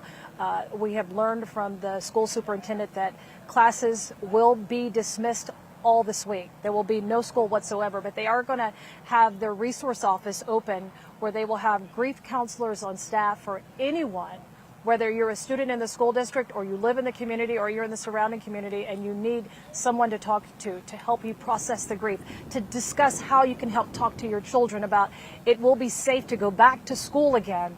They are making those resources available. Yeah, the grief not only for the students, but as you point out, for members of the community, and we heard the sheriff there get emotional, understandably, saying how much this hits close to home in his own community, saying he never thought he'd be here doing this, talking about what happened in this community here today. We told you that there are 9 individuals that are recovering from some type of injury related to the shooting here at Apalachee High School. Let's go to Madeline Montgomery. Madeline, you're outside of the hospital where some of the injured have been taken. That's correct. We have a breakdown actually of how many people are within the Northeast Georgia health system right now. And we know that it's actually 6 people in total who are here inside of this facility. And it is 2 here who are gunshot victims here. And the other folks who are here are suffering even from panic attacks or from anxiety issues. And then there's also 1 victim, not a gunshot victim, but a victim of a panic attack at their Brazelton facility. And we also know that there is a gunshot victim at the Level 1 Trauma Center that the Northeast Georgia Medical Center has in Gainesville. And we're told that all of these gunshot victims are going to be okay. They have non-life-threatening injuries. And we know that there's also a patient confirmed by Children's Healthcare of Atlanta at their Eggleston location. And we have it confirmed by Grady that they also have a patient over there. And we do not know the statuses of those patients. And we also don't know the breakdown of those patients, whether they were students or whether they were faculty. But we did just learn in that news conference that it was 2 students and 2 faculty members who were shot and killed at Apalachee High School. For now, reporting live out here in Wine-Durham, Madeline Montgomery, Atlanta News First. Thank you, Madeline. And that we've also heard from Governor Brian Kemp. He is very closely watching the situation that's developing here at Apalachee High School. He has reached out to the sheriff himself and told the sheriff that I am going to extend every resource that the state of Georgia has to make sure that justice is brought and due diligence on this investigation happens here in Wine-Durham. It is still very much an active investigation, as they said, here behind us, and it may be some time till these students' cars can leave this parking lot. And you see the fire trucks behind us, law enforcement, EMS out there. It is going to be some time that they're out here investigating. We just heard that news conference update from law enforcement. Let's bring in our Adam Murphy, who was also, you were there, Adam, and I'm curious what stood out to you as we got that update. Well, Blair, let me say this. I know we wanted to know the answer as to whether or not the school district received some sort of call first thing this morning alerting them that there would be a series of school shootings, and the first would be here at Apalachee High School in Barrow County. And the Sheriff Judd Smith, answered that question saying he was unaware of any call or alert that was made to the school district, to the school itself or the school system, warning them of a potential school shooting. So he squashed that particular information, saying that they are not aware of any sort of call or alert made prior to this incident occurring. He did say the shooter walked in the building, he was armed. They did talk about another thing that I had brought up. One of the questions we wanted answers to was, were the 2 assigned resource officers here? Were they at the school at the time this happened? And did they act on the active shooter that arrived in the building? And the answer was yes.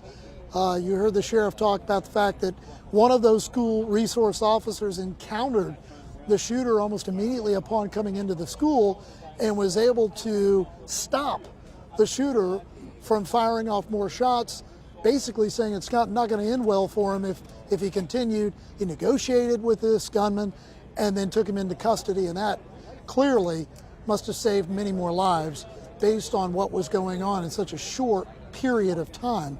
Now, I also made some other notes here. I want to refer to the notes that I have.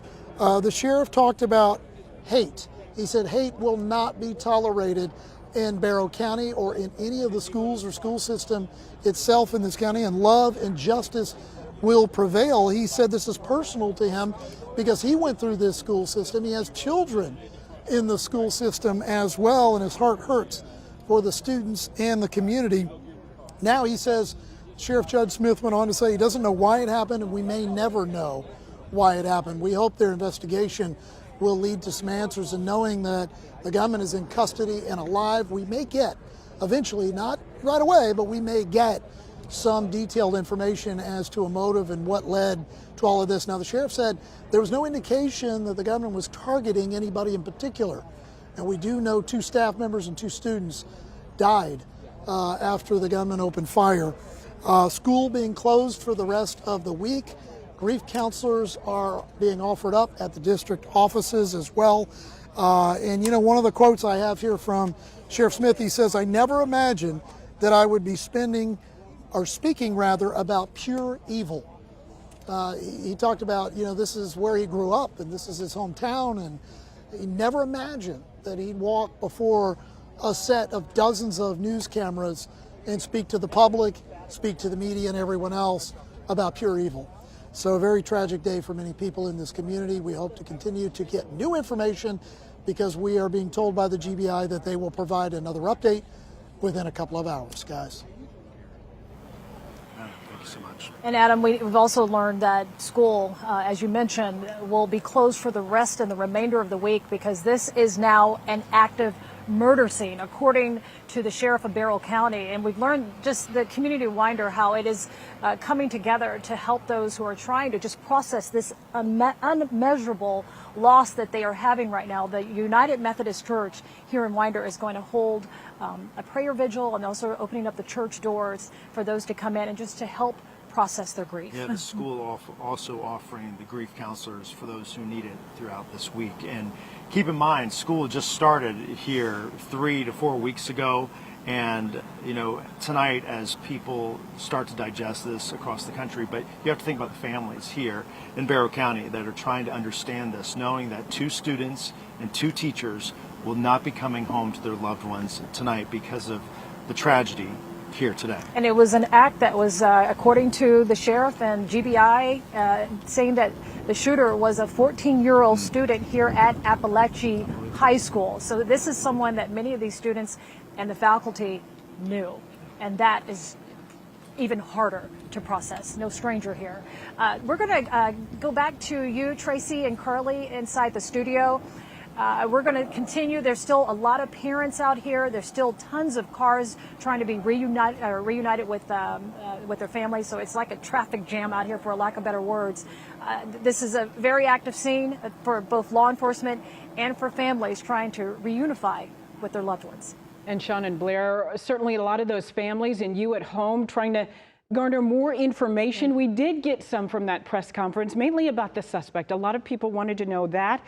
The shooter, 14-year-old Colt Gray, a student at Apalachee High School, will be charged with murder, will be tried as an adult. What we did not learn, Carly, is the weapon, what kind of weapon it was and how it made its way into that school. We do want to check in with Atlanta News First investigative reporter Sierra Cummings in studio right now. And there are a lot of these instances on school campuses across Georgia. Yeah, we've been tracking the data. The numbers would disturb any parent. We learned that 14-year-old shooter, suspected shooter, was a student at the high school. Like you said, while we don't know what type of gun police say he had, we do know that the state of Georgia, the Department of Education, tracks all reported weapons incidents across campuses, including gun-related cases. I want to show you some of the numbers based on 2023 confiscations. According to that state data, 193 times a student was disciplined for having a handgun on campus. There were 79 times a student was disciplined for having another type of firearm on campus, like a shotgun, and a total of 18 students in trouble last year for having a rifle last year. We know when the guns are confiscated, that discipline includes suspension, expulsion, and even arrests. But interestingly enough, we found there were 0 incidents related to Barrow County school system last year. As we've mentioned, we know that the county code of conduct says schools may use weapons detection systems, but our colleague Adam Murphy on site said a student confirmed to him they didn't have any on that campus. We are working to confirm that with the district. Sierra, thank you. And we do anticipate another press briefing, they indicated, in a couple of hours to maybe get some of those answers. And Sierra, talking about those incidents on campus involving guns here in Georgia, I remember 2 here in Metro Atlanta in recent history at McEachern High School, at Benjamin E. Mays High School that we reported on as well, just in the last year. So again, the tone of this, the details that we are receiving, all too familiar here in the state of Georgia overall, and specifically here in Metro Atlanta.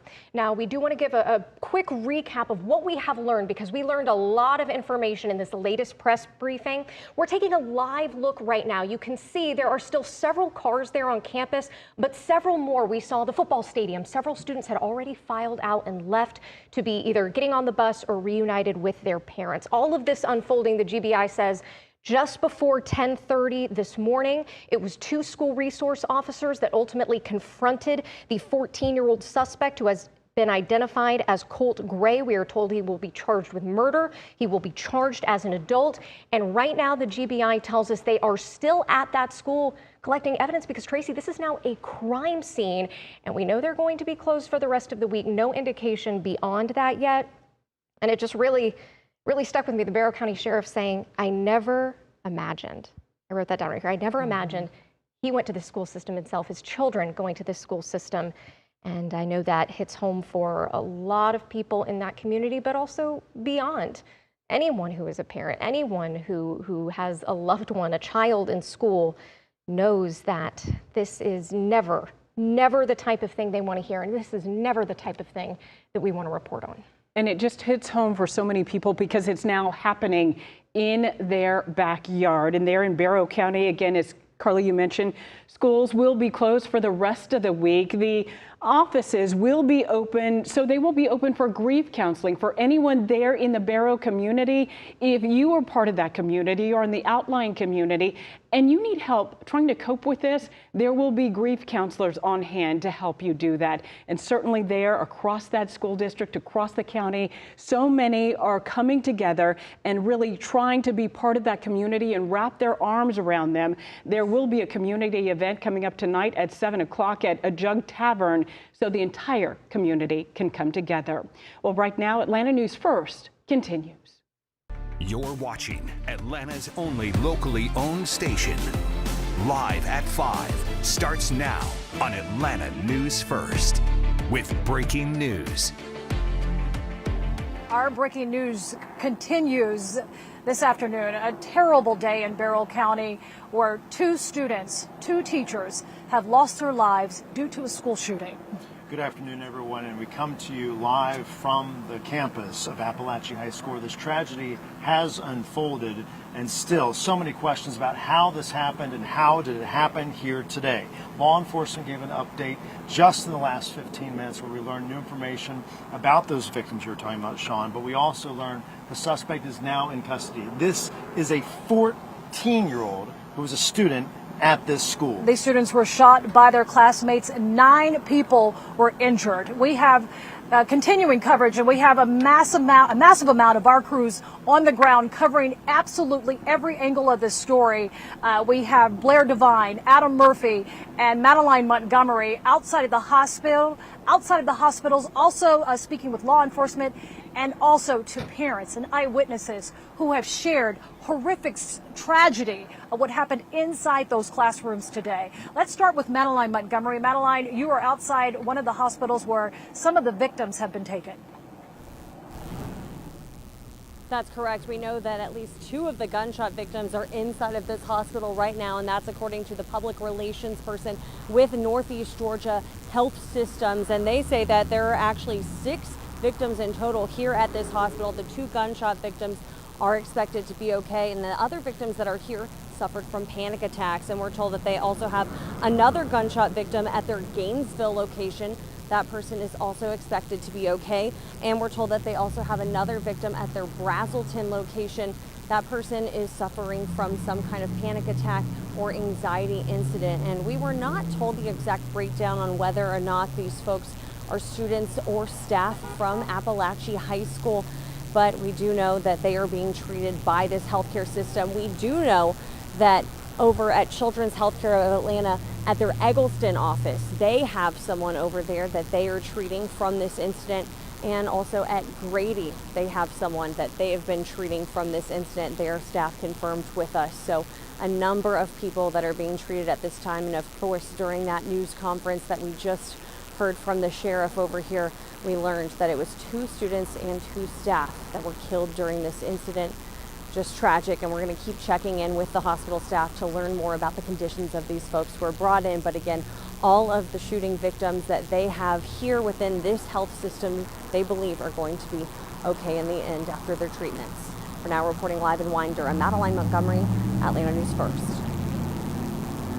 Madeline, thank you so much. Here outside the high school, it is still a very active scene. You have fire department, law enforcement, this area roped off with the police tape. And as we heard from law enforcement, this is still a very active crime scene. In fact, the sheriff said this is a murder scene. We do know that the school district here at Apalachee High School will not have classes for the rest of the week. The school is also opening up its resource office to make sure that there will be grief counselors to help students and families deal with the crisis and the grief of what they're feeling right now. Our Chelsea Bineforest, she is on location right now in Barrow County. Chelsea, we've heard some eyewitness accounts of what students have gone through, and it is just gut-wrenching. It's absolutely heartbreaking to listen to their reports of what they witnessed today. We've also been speaking with their parents. We're about a mile from the school. This is Tom Miller Road. It's back open now to traffic. You can see cars coming through here. Parents were being asked to park about a mile up this way and then walk or run in many cases down in this direction to get to the high school and be reunited with their students. It's a little bit quieter out here than where you guys are at the high school, but in the last couple of minutes, we did see a white van, unmarked, leaving this direction from the school. It was surrounded by police cars, getting some sort of escort somewhere. It's unclear what was in that van, but again, it's just been incredibly emotional out here. Not even close to the high school, but just listening to all of these parents that had been running to collect their students and make sure they were okay. We spoke with a father and daughter as they were leaving the school and walking back up to their car. The father said he went to high school here. Now his daughter is a freshman here, so it was an incredibly emotional and draining day for him. His daughter described hearing the gunshots. She thought that at first the loud bangs they were hearing were from bathroom stalls that were closing across the hall. Of course, shortly after that, she said she realized that that sound she was hearing was gunshots. She says that everyone in her classroom ducked down. The teacher turned off the lights. They heard the code red announcement. They were inside that classroom for about 30 minutes before police came and escorted them outside safely to the football field, where she was reunited shortly after that with her father. Guys. Chelsea, thank you. It's just not, it's hard for anyone who goes to school, who's a parent, that have kids that go to school, to hear that 2 students are dead, 2 teachers are dead because of their 14-year-old classmate. We've learned that that student is Colt Gray.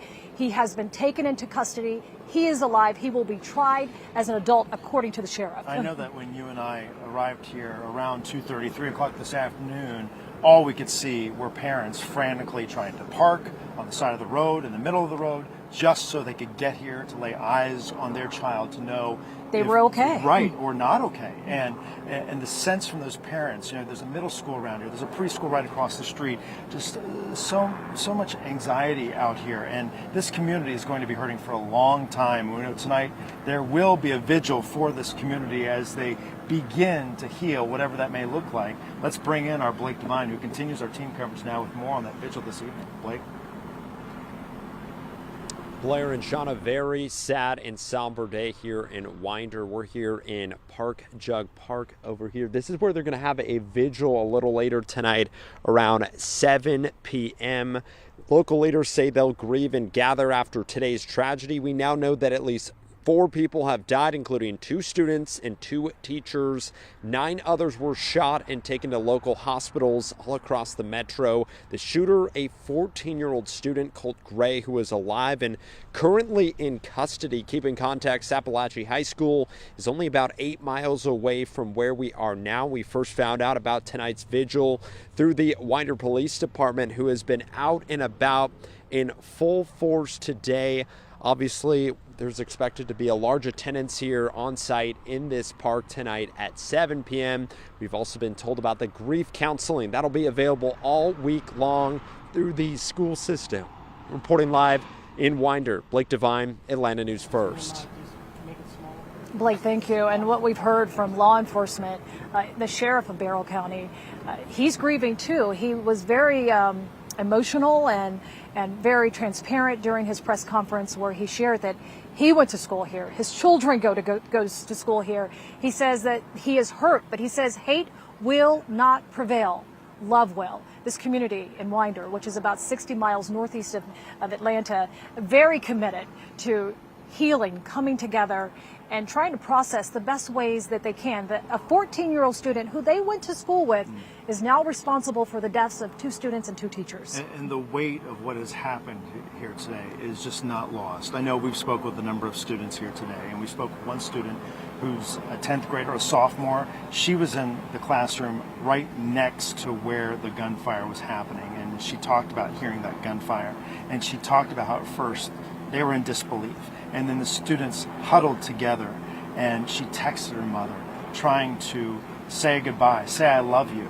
And you can't imagine what was truly going through the minds of these students, going through the mind of these teachers, now knowing 2 students are dead, 2 teachers are lost, and a student who was involved in this, one of their own, a 14-year-old student, is what law enforcement is saying. That's so hard for this community, let alone those students. And what we've heard from law enforcement and from both the school superintendent here in Barrow County as well as the sheriff is that they are applauding the quick action of law enforcement, the resource officers that approached the 14-year-old gunman on the campus and said that the gunman peacefully surrendered because he knew the outcome was not going to end well for him.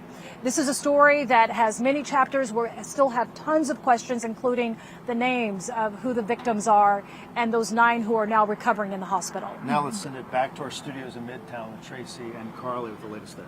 Well, Blair and Sean, as our coverage continues right here on Atlanta News First, certainly so many parents are wondering, what about my child's school? We're going to talk about what kind of training is in place for scenarios just like what happened today. And we know that this is training that they prepare for each and every year. Our investigative reporter, Andy Parati, is going to break that down and explain what to do if confronted with a situation like this. Stay with Atlanta News First. We'll be right back.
Yeah, is that an option to just have a stained weather? Mic check, 1 2 1 2 3. Just the 1 2 3 4 5. Just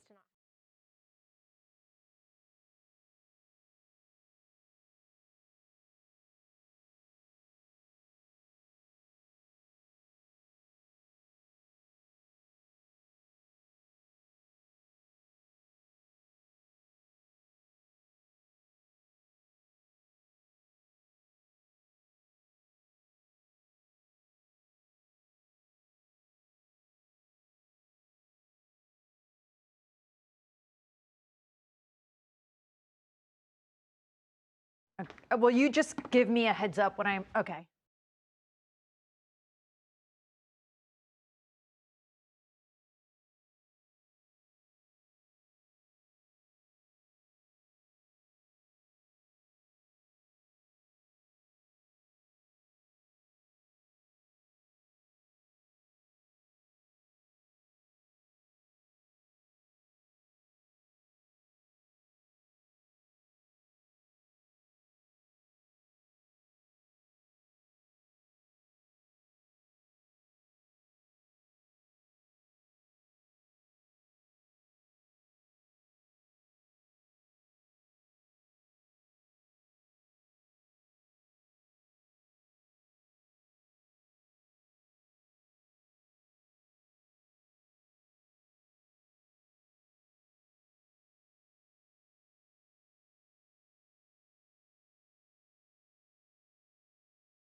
Now back to our breaking news live coverage here in Winder and Barrow County, where there has been an active shooter, a shooting that left 4 people dead, 9 others in the hospital. We're live right now outside Apalachee High School where the shooting took place. It all unfolded around 10:20 this morning. We know that 2 students are dead, 2 teachers are dead, and now a suspect is in custody. It is a 14-year-old student. The 14-year-old student we have been able to confirm was a student at Apalachee High School.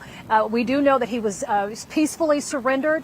He is now in custody. He's expected to be tried as an adult. This is a live view from our First Alert chopper showing that this is still a very active crime scene. As we try to get the chopper's cameras in position, we have learned from the Sheriff's Department that they consider this a crime scene. It is active. The next chapter involves speaking to the suspect himself. He is actually giving information to help in this investigation. This investigation still at its very early stages. Our team coverage continues now with Adam Murphy, who is live out here. Adam, I know you've been talking with law enforcement, getting the latest from them.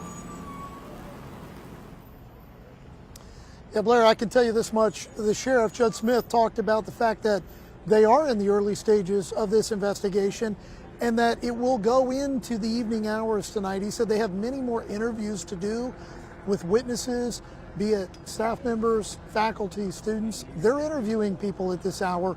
They still want to learn more about what took place here, but clearly just around that 9:30, 10 o'clock hour this morning, that is when they said this student, this 14-year-old, walked into the school, he was armed and opened fire. There were 2 school resource officers that intercepted him pretty quickly upon entering the school once they learned what was transpiring.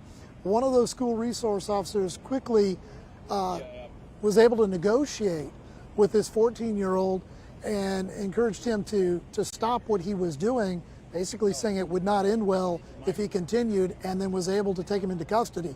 That right there alone may have saved many more lives based on what had happened in a very short amount of time within the school. But yeah, the yellow crime tape is up. This is a crime scene, hence the reason why there will not be school here at Apalachee High School for the remainder of the week.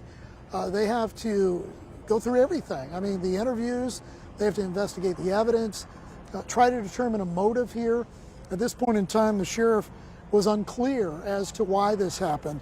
He did talk about that he never imagined that he would ever be speaking about pure evil in his county, and particularly at a school and school system that he was a part of. He said he grew up here, he went to school here, his kids go here, and they attend school within Barrow County, and he said this is just what you would consider to be pure evil. He also talked about, and we've mentioned this several times, about hate not being tolerated. Love and justice will prevail. But they got a lot of work to do. And that's why the GBI and the FBI, they're all on scene right now. And you can see there are a number of law enforcement vehicles behind us. They're inside, they're doing the interviews and gathering the rest of the evidence that they need to process this crime scene. But a very tragic day for many in this community, guys. Adam, thank you so much. And one thing that I think stood out to me in that news conference is that you heard law enforcement say anyone out there with information should come forward. That tells you they are still at their fact-finding of all of this, trying to find out the motive for this, what was happening before the shooting, what was happening in this community, in that home, before that student, that 14-year-old who's accused, came here today. And one of the questions that Adam was pressing the sheriff as well as the GBI is what we're hearing from CNN, our affiliate station, that was there a phone call that allegedly was made to Apalachee High School before this incident happened, warning that there was going to be a school shooting, not only here, but at a total of 5 schools, and that Apalachee High School would be the first. Those questions are yet to be answered. This is still an investigation that's ongoing. The sheriff is saying that, please, if you have any tips, if you have any information, that you can give that information anonymously. Our Doug Reardon is outside of the state capitol, and Doug, we know that even the Governor Brian Kemp, is very involved in watching closely what is happening here in Barrow County and has dedicated every resource that he has within his power to make sure that justice is served here. Right, Georgia Emergency Management Agency, Department of Public Safety, Georgia Bureau of Investigations, they were all authorized to work this really horrific event by Governor Brian Kemp. He said he is giving, in his words, all resources to those who need it in order to get this investigation done. Kemp actually himself was in Las Vegas earlier today, and when he got news of this, his team told us he made accommodations to come back here tonight so we could hear from him as early as the next couple of hours once he has feet on the ground here in Georgia. And of course, Kemp tweeted his condolences to the family today of all of the victims, as well as all those impacted out there in Winder. And also, we got a chance to talk to some local lawmakers as well as federal lawmakers from here in Georgia who say it's really too early to start having these conversations about policy. But we know from our reporting over the last couple of years where this legislation has been active that there was a red flag law that did not get passage over the last couple of years in Georgia. There was also a safe storage bill that did not get passed over the last few years here in Georgia. We don't know the circumstances surrounding this firearm or this 14-year-old student who was wielding it against classmates earlier today. But what we can tell you is that Governor Brian Kemp, just within the last year, had provided $45,000 for each state school to do exactly the type of thing that may help prevent this and actually upgrade their school safety. And so we don't know at the time if Winder or Apalachee had used any of that money, but I did talk to Federal Representative Mike Collins from that area who represents the Winder region. He said today was a tough day, a sad day, and that he is heartbroken for the people involved. Sean, Blair. Doug, thank you. Again, a 14-year-old, the name Colt Gray, is the sole suspect responsible, according to the Sheriff's Department here in Barrow County, for the deaths of 2 of his classmates and 2 of his teachers. It is a story that we're going to continue to follow. We have a team of reporters out here with us bringing you live coverage and the latest updates that we are getting, and we will continue to bring you updates here from Winder. We will see increasing rain chances starting tomorrow, all of ahead of our first alert weather day, which is Friday, for scattered rain, possibly heavy at times. Tomorrow will be cloudy with only isolated showers in the forecast, about a 30% chance of rain. Temperatures will be on the cool side, at least compared to last week, in the low 80s. Lots of clouds lingering tomorrow, a few little passing light showers, but rain chances tomorrow will be low. It's not until Friday we'll see the higher rain chances with that first alert weather day. That's also going to bring us lower temperatures with the clouds and the showers. Highs will struggle to warm on Friday, forecasting highs only reaching the upper 70s, then back to the 80s we go as we head towards the weekend. Here's a look at your hour-by-hour rain forecast. Friday, that rain moves in. Heaviest rain expected along and south of I-20 and then continues through Friday evening. We'll talk more about how long the rain will last and impacts for the weekend live at 5. Jennifer, thank you. It has been a difficult day across Georgia and certainly a day of heartbreak in Barrow County. Atlanta News First with breaking news coverage from where the community plans to mourn tonight.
Check, check, check.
Oh, gosh.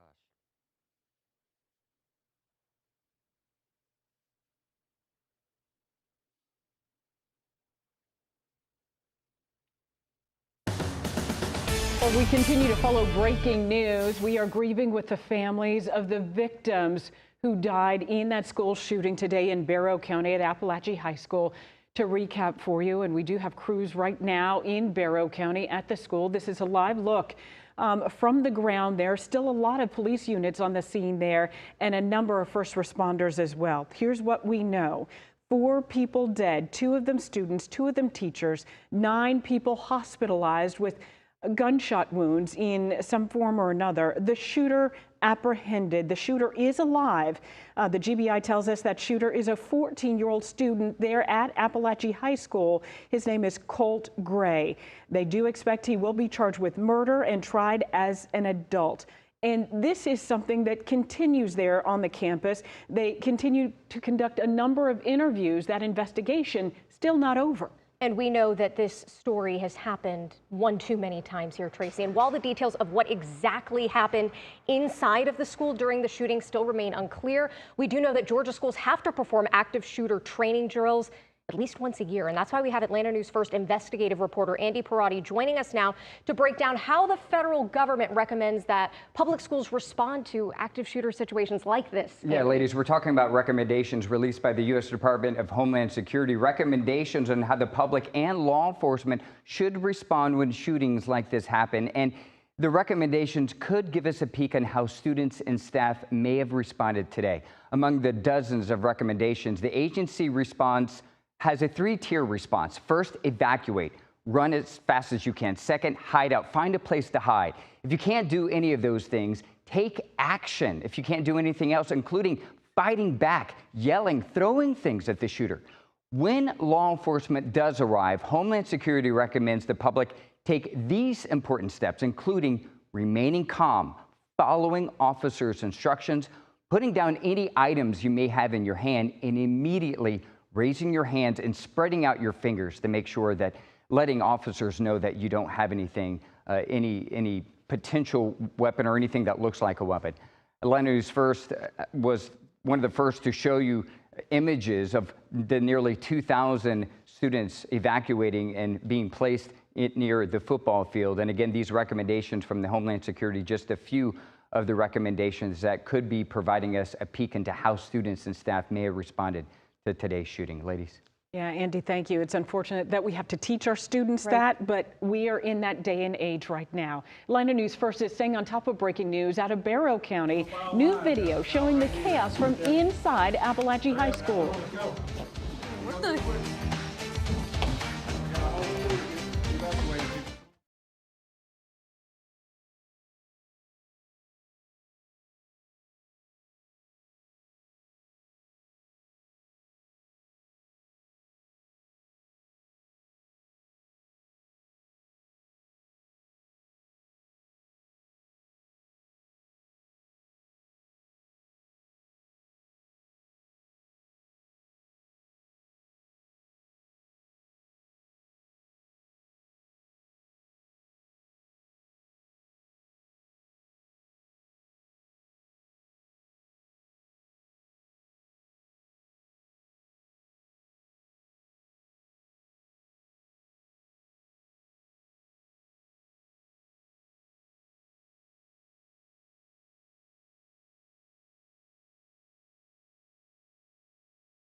Thank you for staying with our live team coverage here at Atlanta News First as we continue to bring you the latest details out of Barrow County. We have First Alert Chopper right now that is actually over Jug Tavern Park. There's actually some video we have from the ground out there. What you're looking at right now, this is a community park, and there will be a vigil this evening in just about an hour and a half from now at 7 o'clock. That is where community members are inviting people to come together and take a moment to lean on one another for support. As we have learned, 4 have died, 2 students and 2 faculty members at Apalachee High School, and 9 others hospitalized to some degree of a gunshot wound. We are awaiting that taking place tonight. Our reporter Blake Devine will be out there coming up at 7. A First Alert Weather Day Friday for a 60% chance of rain. This is a system we've been watching all week as the models have been going back and forth into how far north that rain will move. And it does look like areas along and south of I-20 will see some rain, but even as far north as the metro, possibly seeing some showers as well. Because of those higher rain chances, it is a First Alert Weather Day, but even ahead of it, Thursday, could see a few little light showers, and even very early Saturday and possibly in the afternoon, low chance of rain. Friday will be the wettest day. It will also be the coolest day. Right now it's 83 in Atlanta, upper 70s in Canton and Gainesville, right around 77 in Helen. You may have noticed those leaves are starting to come down a bit, especially with the breezy conditions, but also the pollen starting to be an issue. Today's pollen count was moderate, and it is that weed pollen that may be making you feel a little under the weather, especially if you are allergic to ragweed. 'Tis the season, and unfortunately that will continue.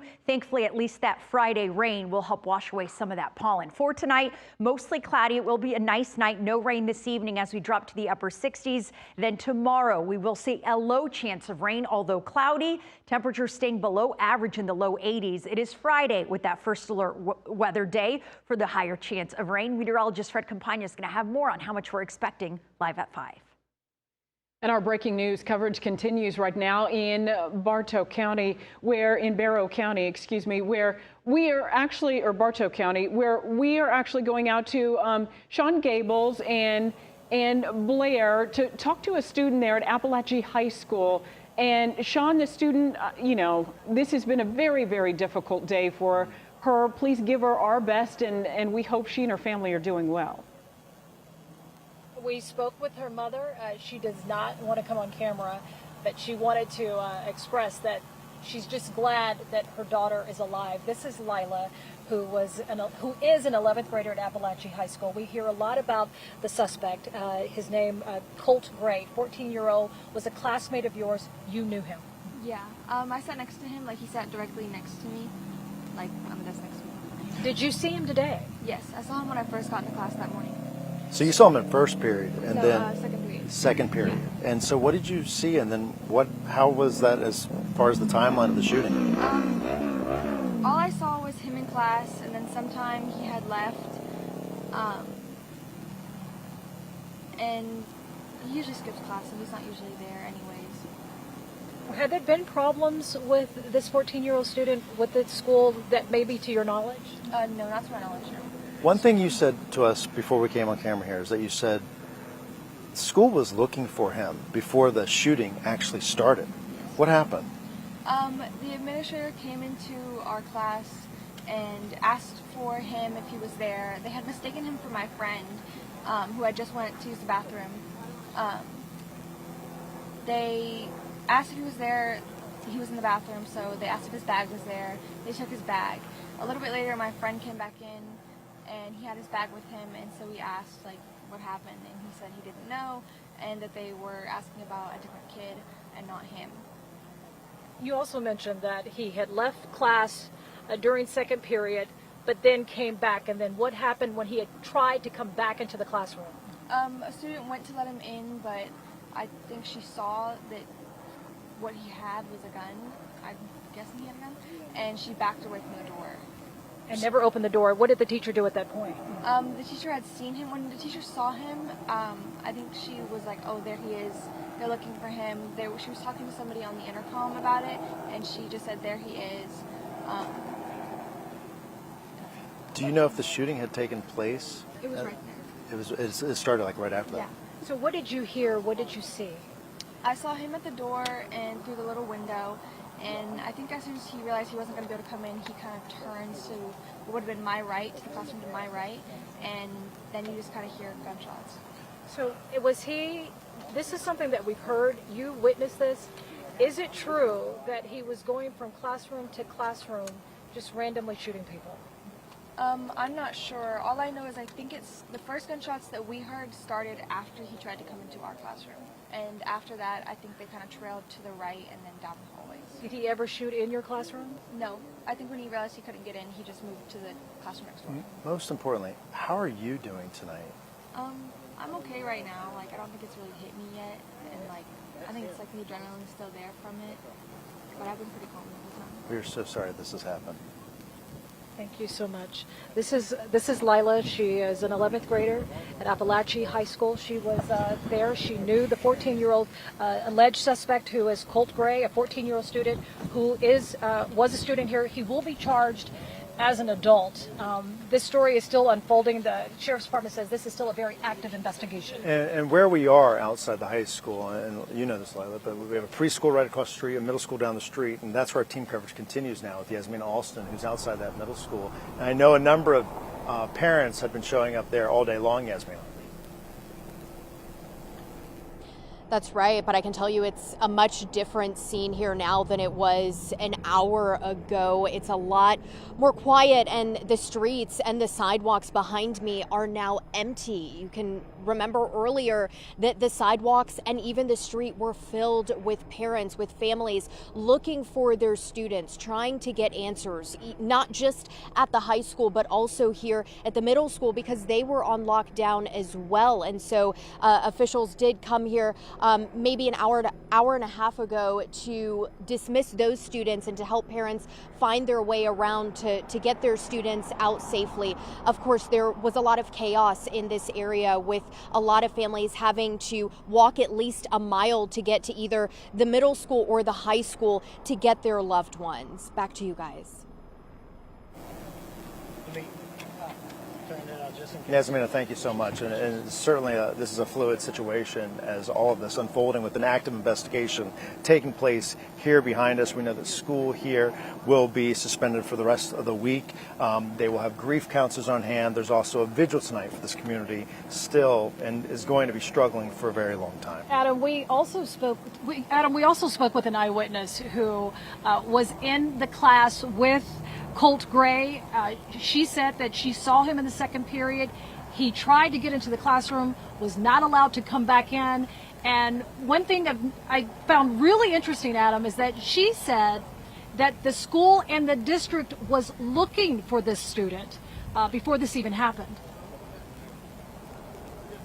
Well, that is an interesting point. Although Sheriff Judd Smith did say they never got a call, there was that talk about them receiving a call in advance of any shooting taking place. So he squashed that. So it's unclear why they may have been looking for him, or if they had some sort of suspicion that maybe he was armed or could harm students. So we'll have to get some clarification on that. But what I can tell you, just a tragic and horrifying day for any parent of children. I'm a parent of children. I mean, the thought of these kids being exposed to something so violent and so traumatic has got to be disturbing for all involved. And I will say this, I was able to speak with a student who was in one of the classrooms. She actually pulled out her cell phone. Her mother gave us permission to share this video, which shows the law enforcement officers rush into a classroom, making sure students were accounted for. Then the officers, of course, rush out into the hallway as they were trying to remove the students and get them out of the building into a safe space. So very terrifying for anyone, whether they heard the gunshots, saw any of the shooting or not. They still were exposed to a very scary situation today, and it's going to take a lot of healing for everyone involved. There's a lot of healing, as you mentioned, Adam, and there is a vigil, as you mentioned earlier, Blair, for the community of Winder. This is about 60 miles northeast of Atlanta. They're inviting the community, or even if you don't live here, to come and grieve as families, including the sheriff. He said, I lived here. I went to school here. My children go to school here. And he said, this is not a place where hate will prevail. Love will prevail. And we know the investigation will continue. We're expecting another update from law enforcement this evening. So our team of reporters out here will be all over that for you as we continue our coverage. Carly, Tracy, we'll send it back to you, the studio in Midtown. Larry, Sean, thank you. And as you mentioned, Atlanta News First spread out across Barrow County tonight as we continue to learn more about a deadly school shooting and a vigil tonight to honor those victims.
We continue to stay on top of breaking news in Winder right now, where we have learned of 4 who have died, 2 students, 2 faculty members, 9 who were hospitalized, and a 14-year-old suspect, a student of Apalachee High School, now in custody and interviewing right now with law enforcement. You're looking at some live pictures right now of that school. And Tracy, it's just so stark to see what should be school buses out there with law enforcement vehicles, police vehicles, and we know the Georgia Bureau of Investigation is out there, the sheriff's office is out there, even federal agents are out there still investigating, still combing through the hallways and collecting as much evidence as possible. Yeah, that active shooter situation is over, but the investigation is not. Why we see so many vehicles there, and it's not over for the families, for the community, for the students either, who have been impacted by this tragedy. We want to head out to Atlanta News First. Blake Devine, he's at Jug Tavern Park, where, Blake, we understand there will be a vigil tonight, an opportunity for the community to come together and really wrap their arms around each other and say, it's going to be okay. We're going to make it through this. That's exactly right, Tracy and Carly. It's a very sad, it's a very somber day here in Winder. We're here in Jug Tavern Park. This is where a prayer vigil will be going on tonight at 7. Obviously, they haven't quite yet gotten set up. We're expecting many more people to come out here in just 90 minutes or so. And local leaders say they'll grieve and gather following today's tragedy. We now know that at least 4 people have died, including 2 students and 2 teachers at Apalachee High School. 9 others were shot and taken to local hospitals all across the metro. The shooter, a 14-year-old student, Colt Gray, who is alive and currently in custody. Keep in context, Apalachee High School is only about 8 miles away from where we are now in the heart of Winder. We're expecting a large turnout tonight as this vigil, and everyone is invited to gather together during this difficult day. Now, grief counseling is also going to be available all week long through the Barrow County school system. For now, reporting live in Winder, Blake Devine, Atlanta News First. Blake, thank you. And it's not just there in Barrow County that they're concerned about students. Across the metro, we've heard from a number of school districts who say, you know what, we know we have students who are coming back to school. They've been watching this on TV all day. We want to make sure their mental health is in check, make sure they are okay. Marietta Schools does plan to hold a virtual town hall tomorrow night. We will put that information on our Atlanta News First website. But this is really all about making sure people are okay. This is the kind of thing, a day like today, it is hard to fathom. It's hard to digest, and it's hard to figure out, how do I compartmentalize this and go on? And certainly for, you know, middle schoolers, elementary schoolers, high schoolers as well, where do I put what just happened and figure out that I'm going to be safe when I go back to school? That's not an easy thing to overcome. Certainly not. And Sean and Blair actually speaking with a student who said, I think I'm still in shock. I think I'm still trying to process what I even saw. They asked her how she was feeling, and she said, I don't know right now. Obviously, having to process this trauma at such a young age, very important, as Blake mentioned, that there will be grief counselors on hand, the superintendent mentioning that. And this is a tight-knit community there. Only 2 public high schools, in fact, so a substantial amount of students attending Apalachee High School. Freezing, bright, dry, relatively cool out there this afternoon. Temperatures in the 70s as you go north and low to mid 80s around the metro. Tomorrow we're going to see more clouds, and we still have that first alert weather day for rain coming on Friday. You can see that rain starting to gather right now, Gulf of Mexico, and as you go off to our west, Louisiana and Arkansas, both picking up some rain. So more clouds in the forecast for us tomorrow. Temperatures probably a little cooler as a result. Cannot rule out a couple of stray showers as you go south of I-20. Tomorrow during the afternoon. Heading into Friday, this particular projection here showing some rain starting to move in maybe as soon as 7 o'clock or so in the morning, especially south and southwest of Atlanta. So it could have an impact on the morning commute. And notice how the rain is steadier, heavier as you go farther to the south during the day on Friday. If you live in far north Georgia, you may escape without much in the way of rain on Friday. In the metro, we do now expect some showers to be around. Could have an impact on the Friday evening football games as well. But we're clearing out on Saturday. Low chance of a stray shower coming through Saturday afternoon. Overall, the weather looks good for the weekend. High temperatures on Thursday with more clouds, upper 70s to lower 80s. On Friday, because of the clouds and the rain threat, there will be many spots that will be not far from 70 for your high temperatures. You go south and southwest of Atlanta because of the thick cloud cover and the rain. Temperatures in the 70s in Atlanta. Notice our rain chances coming down as we go into and through the weekend. And here's how it looks. Low chance of a shower on Saturday afternoon. Partly sunny skies, beautiful weather on Sunday, and nice weather continues into the early to middle part of next week with low humidity as well. Atlanta's most accurate 7-day forecast. That's a pretty decent weekend overall. Just keep an eye on that Friday forecast. Plan on some rain around the metro, steadier as you go south of Atlanta, less rain as you go farther to the north. The middle of next week looks good. Relatively low humidity, seasonable temperatures. That means highs in the mid 80s during the afternoon. Now at 5, still a very active scene outside Apalachee High School in Barrow County. Atlanta News First, hearing from students as our breaking news coverage continues.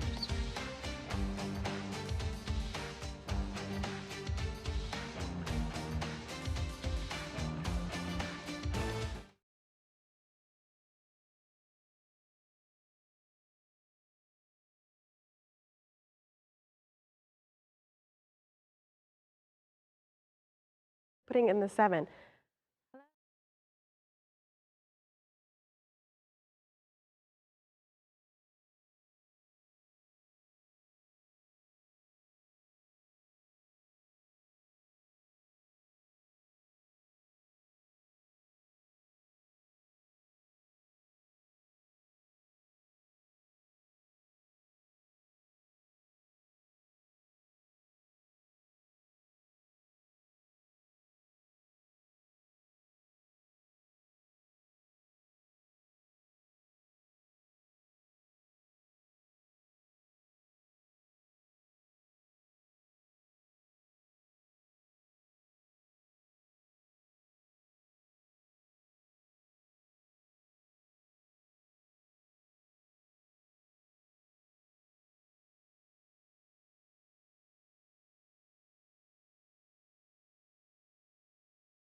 Our breaking news coverage continues out of Barrow County at Apalachee High School, where 4 people have been killed during an active shooter situation. 2 of them students, 2 teachers, all 4 dead, 9 people hospitalized. The GBI tells us the suspected shooter is Colt Gray, a 14-year-old student at the school. We want to send things over to breaking news anchor Savannah Louie. She is live from the First Alert breaking news desk with more from students. Savannah.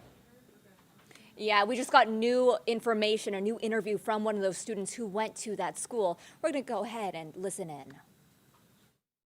I was scared I was going to die, to be honest. And when I heard hard lockdown, I knew it wasn't a drill. I immediately texted my dad, and I was just like, I don't know if this is a drill. I'm really scared. And I just kept my feet up, and I prayed. And I closed my eyes, and I tried to stay calm. But I was shaking. I was worried that they would hear me. But when I heard gunshots, I knew. Terrifying moments there. Carly, Tracy, back to you. Savannah, that is just so difficult to hear from these students, and we've heard so many stories like this. And we will continue. Atlanta News First continues after this. Stay with us.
Okay. Cool. Let us know. All right. Thank you, sir. My friend, check. Let's check. 1, 2, 3, 4, 5. What are we doing?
Atlanta News First starts now with breaking news. At 6, a powerful show of support tonight. There is a tragedy that has hit a tight-knit community.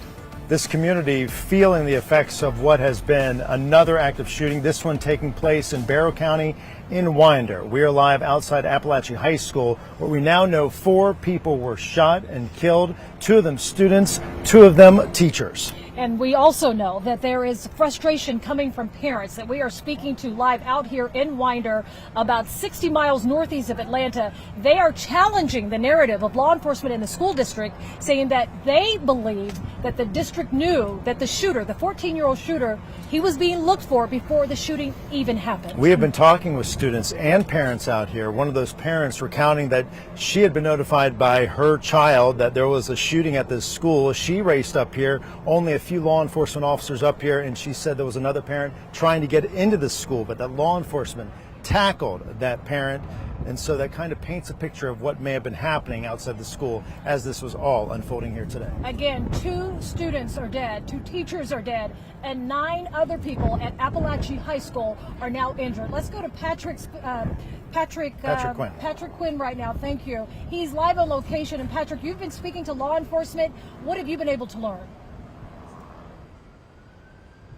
Sean Blair, maybe the pain most felt acutely in Barrow County where you are, and we'll certainly go back to you momentarily, but this shooting has sent shockwaves really across metro Atlanta. You mentioned those 4 people who were shot and killed. Another 9 were shot and taken to regional hospitals, including one taken here to Grady Memorial Hospital. I've been talking with hospital staff all afternoon since that patient arrived at roughly 12:53 this afternoon. They cannot comment on the condition of that patient, all stemming from a shooting 45 miles away in Winder.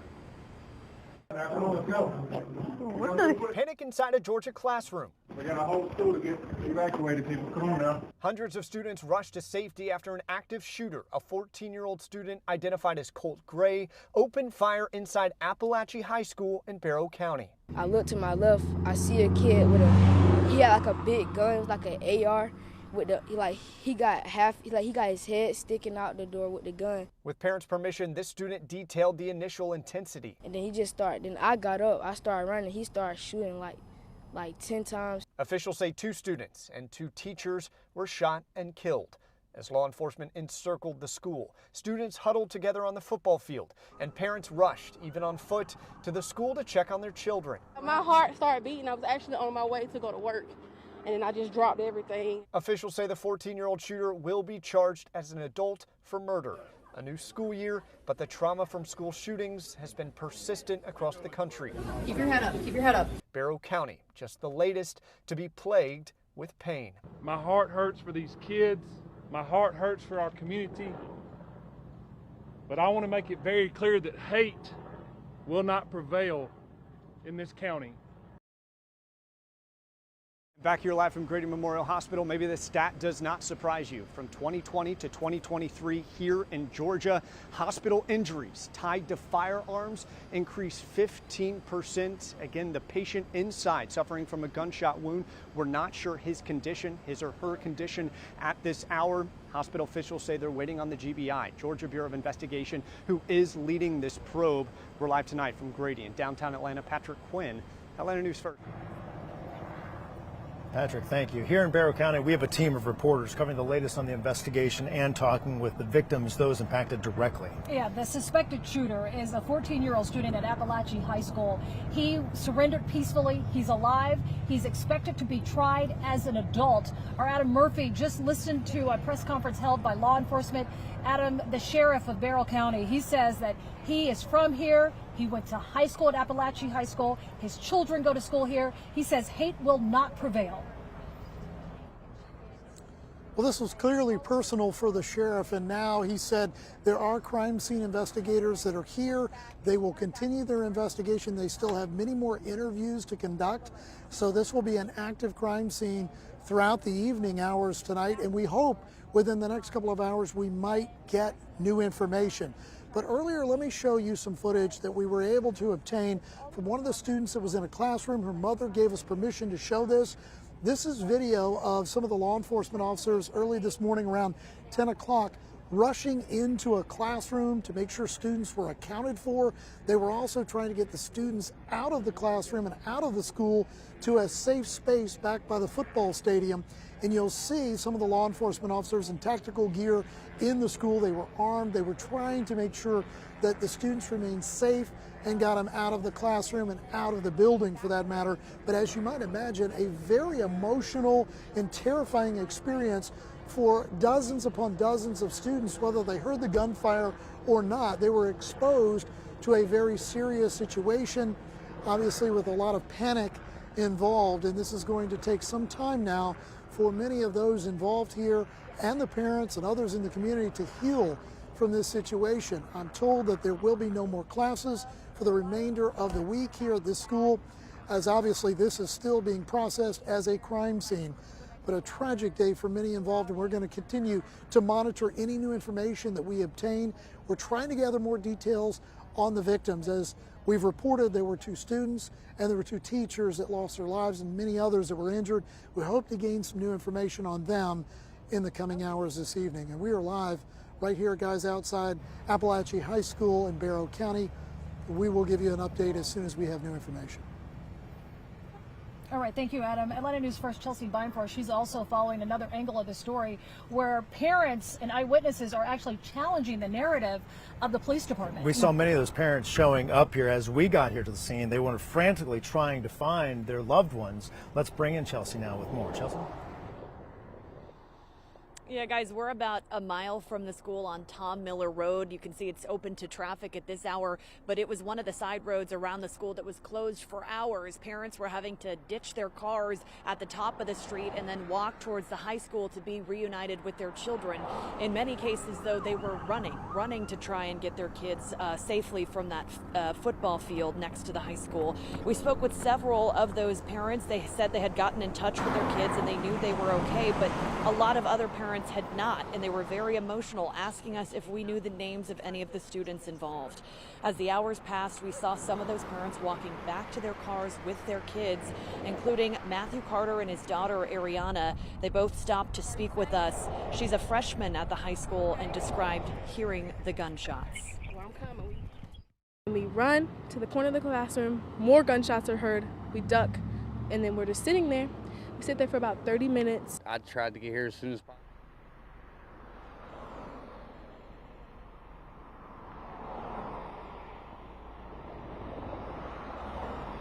And Matthew was telling us as well that he also attended school at Apalachee High School, so a very emotional day for him and for his daughter. Guys, back to you.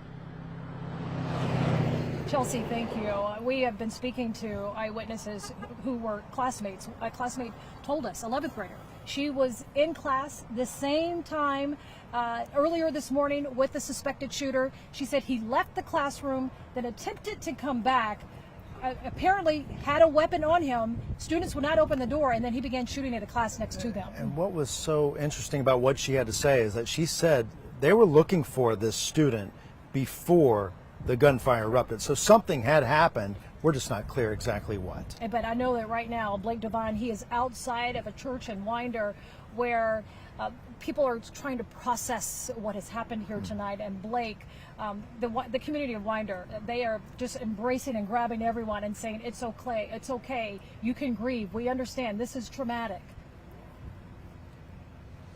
Sean and Blair, it's a very sad and somber day here in Winder. We're actually in Jug Tavern Park. This is where a vigil will take place in a little less than 60 minutes at 7 p.m. They're just starting to get set up here, and local leaders say they'll grieve and gather following today's tragedy. We now know that at least 4 people have died, including 2 students and 2 teachers. 9 others were shot, taken to local hospitals all across the metro. The shooter, a 14-year-old student who was alive and currently in custody.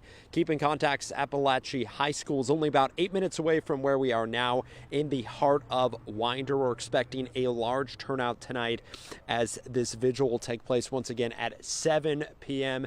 Anyone is invited to attend. For now, reporting live in Winder, Blake Devine, Atlanta News First.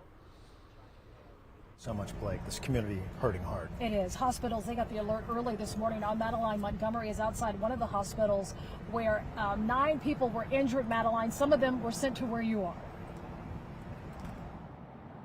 That's right. There are victims throughout the metro Atlanta area at different hospitals. Where I'm at, there are 6 different people here. We're at Northeast Georgia Medical Center. In here, there are 2 of the gunshot victims, and we're told that they have non-life-threatening injuries, and the rest of the victims who are here at this facility had panic attacks or anxiety-related issues. And I'm told by a public relations official with the Northeast Georgia Health System that one victim went to the Brazelton facility that they have, and that person is not suffering from a gunshot wound. They also had a type of panic attack or anxiety related incident, but they do have another gunshot victim over at their level 1 trauma center in Gainesville, and they say that that person is also expected to be okay. That person has non-life-threatening injuries. And we do know that there's also a victim at Eggleston, one of Children's Healthcare of Atlanta's facilities, but their spokesperson was not able to give us a status update on how that person was doing or what type of injury that person had. And we also know that there is a victim at Grady Memorial Hospital. And with all of these victims, we do not know if they are students, if they are adults, faculty, staff. We are going to continue to reach out to these hospitals to get updates, but I was speaking to a man who works just across the street from this hospital here. He says he has never seen such a commotion with police, ambulances, and folks just running into here to see who's in here, to see if it's someone that they know and love who was hurt in this shooting. For now, reporting live in Barrow County, I'm Madeline Montgomery, Atlanta News First. And we've seen similar emotion here and so many questions here with parents racing here to make sure their loved one was okay. Our live coverage, it continues both on air and online on our Atlanta News First Plus streaming services. Also today, they are calling, state leaders calling for gun change. We're going to have more details on that, plus your first alert forecast.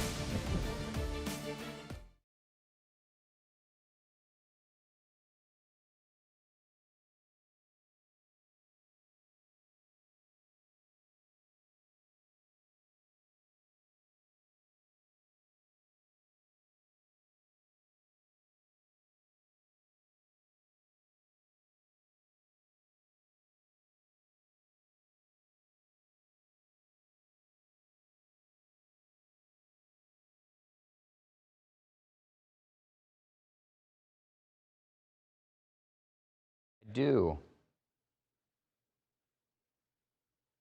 Okay, great. I was told that I was going to do some recordings after the 6 p.m.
Our breaking news coverage continues now live outside of Apalachee High School in Barrow County and Winder, where 4 people are dead after a shooting earlier today. We know there are 2 students and 2 teachers, and there is a suspect in custody. That suspect, a 14-year-old student at this school. Colt Gray, he was a student here at Apalachee High School. He surrendered to police peacefully. He has been taken into custody and is expected to be treated as an adult when he goes to trial. There's a lot that we've been covering, especially when a school shooting happens. There are so many concerns and calls from state legislators, the government, for better gun control. Our team coverage continues now with Atlanta News First political reporter Doug Reardon, who's at the state capitol in downtown Atlanta. Doug? Well, today, guys, it has been mostly sentiments for the families, the victims, and the staff at Apalachee High School before we start talking about policy. But that is always what happens in the immediate wake of school shootings, no matter where they happen. There are always conversations at state capitals around the country in the wake of these that prompt legislation, laws about how to prevent this from happening. But right now, all the lawmakers that we talk to today, whether they be at the state or the federal level, are simply focusing on what those people in Winder need tonight. Your heart breaks for the people who are affected. Georgia Representative Esther Panich heard about a deadly school shooting at Apalachee High School in Winder the same way many of her constituents did. I read about it on Twitter and then turned the TV on, and I haven't been able to break away since. She has kids and can't imagine what it's like to get a text or call saying there's been a school shooting. It's awful. We don't have to live like this. We just don't. We can do something about it. Panich has been among a group of lawmakers in Georgia trying for years to pass new firearms legislation, but a red flag law and a law mandating safe storage of firearms both failed this past legislative session. This is not okay, and it's not normal, and we shouldn't put up with it. Last year, Governor Brian Kemp announced state schools would be getting $45,000 apiece to make safety upgrades. It's unclear if Apalachee High School had made any prior to Wednesday's shooting. Kemp tweeted minutes after the shooting saying he's, quote, directed all available state resources to the high school and that he's, quote, praying for the students affected. Georgia State Representative Chuck Efstration, who represents the Winder District, echoed Kemp, saying he too is praying for students, teachers, and staff. We continue to call on Congress to do something. Enough is enough. Even in Washington, White House officials said they were monitoring the shooting and keeping victims in their thoughts. In a statement, President Joe Biden calling the act, quote, another horrific reminder of how gun violence continues to tear our communities apart. And former President Donald Trump saying online, these cherished children were taken from us far too soon by a sick and deranged monster. And we also talked to Congressman Mike Collins, who represents the district where Apalachee High School is in. He said today was a tough day, a sad day, and he is heartbroken for the families of this tragedy. Outside the state capitol, Doug Reardon, Atlanta News First. A first alert weather day Friday for scattered rain, heavy at times, especially along and south of I-20. But even leading up to that first alert weather day, you're going to notice more clouds tomorrow and a few sprinkles possible tomorrow. Right now, it is a beautiful afternoon across the metro where temperatures are in the mid-80s, at least at the airport. Lots of 70s on the map. Right now, 78 in Gainesville and Canton, 79 in Covington, 79 degrees right now in Griffin. Through tonight, we will see cloudy conditions, but it will be a very pleasant night. Not as cool as last night. The clouds act as an insulating blanket, will keep us a little warmer as we drop to right around 70 degrees tomorrow morning. By the afternoon, it does stay cloudy, will be a few degrees lower than what we saw today as we get up to 82 degrees. There are some isolated showers in tomorrow's forecast. Most of you dry, but notice as we take you hour by hour, a couple little sprinkles and light showers possible. Overall, about a 30% chance of rain tomorrow. On Friday, we'll see a higher chance of rain. And as we get more clouds, more showers, we will be cooler. 78 degrees for a high temperature on Friday. Just about a week ago, we had record-breaking heat with upper 90s in the forecast. Very different story when you look at the temperatures over the next several days. The rain timing keeps us mostly dry for the morning commute. So as the kids head on the bus stop, as you head out the door, most of you drive. But as we head into the afternoon, we'll see that chance of rain, especially along and south of I-20. That's where we have the highest chance of rain Friday. The further north and northwest you are, the lower the chance of rain. The further south and southeast you are, the higher the chance of rain. Brief, heavy downpours will be possible as that rain exits the area. Should be out of here by early Saturday morning. Once that system moves out, minimal rain chances on Saturday, and then beautiful on Sunday with a high of 83. And once we get through this first alert weather day on Friday, we have a long stretch of dry days, not only mostly dry this weekend, but we'll keep it dry Monday, Tuesday, and Wednesday with below average temperatures. Highs will only reach the mid-80s. Atlanta News First is staying on top of breaking news and a deadly school shooting here in Barrow County. And also, we're following this story. Take a look. We're hearing from parents and students just grateful to be together again after today's tragic events.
Welcome back to our continuing coverage of this breaking story here in Winder. Yasmina Alston, who has been on location, has been speaking to eyewitnesses all day. Yeah, she's been talking to students and parents here at Apalachee High School and joins us now with more. Yasmina? And parents and students are just devastated by what happened. Many of them saying they still can't believe this, to see dozens of police officers and law enforcement officials at their high school because of a school shooting. And all of those parents and families filled the streets and sidewalks earlier today looking for their children. We did have the chance to speak with one of those families. Their 14-year-old son was in one of the rooms that the alleged shooter went into. Here's how he describes those terrifying moments. When he finally got out of the classroom, my teacher started barricading the door with desks and bookshelves and all that, and then I had got up. I had saw one of my classmates on the ground. Absolutely devastating for that student to witness, and he told us earlier that he keeps replaying those moments in his mind. We're live in Winder. Yasmina Alston, Atlanta News First. Yasmina, thank you. And the priority here now tonight in Winder is for the Sheriff's Department and all of the investigating agencies to investigate. This here, Apalachee High School, is now considered a massive crime scene. School will be closed for the remainder of the week, and there will be a vigil tonight for students who want to find a place, and for families to find a safe place to grieve. This community is so in need of that, as we've heard from students, parents, and people here in this community today, and how they're grieving. The reality is, 4 people, 2 students, 2 teachers will not be coming home to their families tonight, and talking with some of these students today to know that they thought at one point today that they too were going to lose their life is just something that is really hard to come to terms with tonight. And even harder is to know that the suspected shooter is one of their own. 14-year-old Colt Gray was a student here at Apalachee High School. He is now in custody and will be tried as an adult. We will have continuing coverage for you all night long. See you at 7 and 11.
3, 2. We're talking about recommendations issued by the U.S. Department of Homeland Security on how the public and law enforcement should respond to shootings like today's. And it could give us a peek on how students and staff may have responded during today's shooting. Among the recommendations, the agency shared a 3-tier response: evacuate, hide out, and take action if you're unable to do anything else, including fighting back, yelling, and throwing things at the shooter. When law enforcement arrives, Homeland Security recommends the public take these important steps, including remaining calm, following officers' instructions, putting down anything you may have in your hand, and immediately raising your hands and spreading your fingers. Again, these are just a few of the recommendations, and it could give us some insight on how students and staff may have responded to today's shooting. Andy Parati, Atlanta News First, investigates. If I have time, I'll do.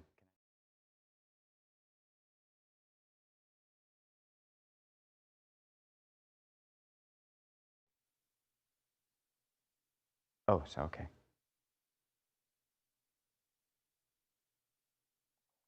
Oop, there we go. Okay. 3, 2, 1. We're talking about recommendations issued by the U.S. Department of Homeland Security on how the public and law enforcement should respond when shootings like today's happens. And it could give us a peek on how students and staff may have responded. Among the dozens of recommendations, the agency shared a 3-tier response. First, evacuate, hide out, and take action if you're unable to do anything else, including fighting back, yelling, and throwing things at the shooter.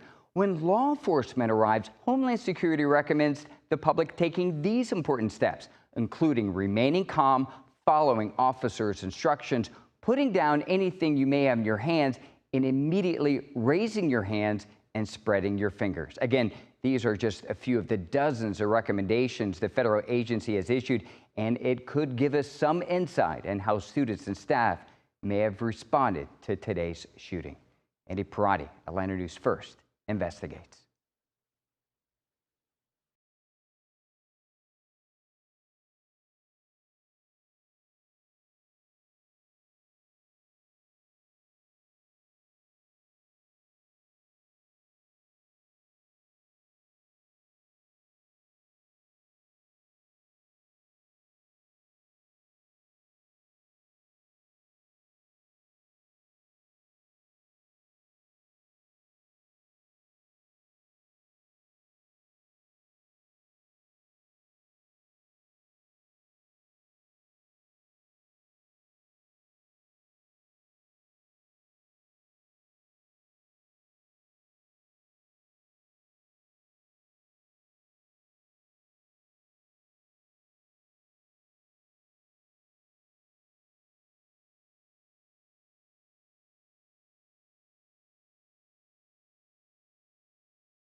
Oh, no worries.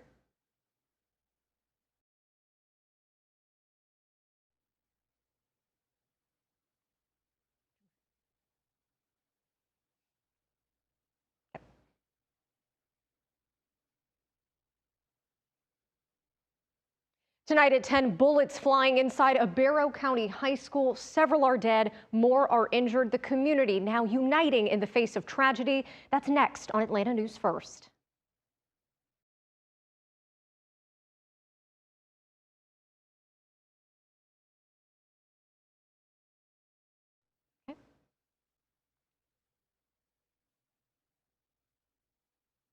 Tonight at 11, terror in Metro Atlanta. A shooter opens fire inside a Barrow County school. The community joining together to mourn and heal. That's next on Atlanta News First.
Atlanta News First starts now with breaking news.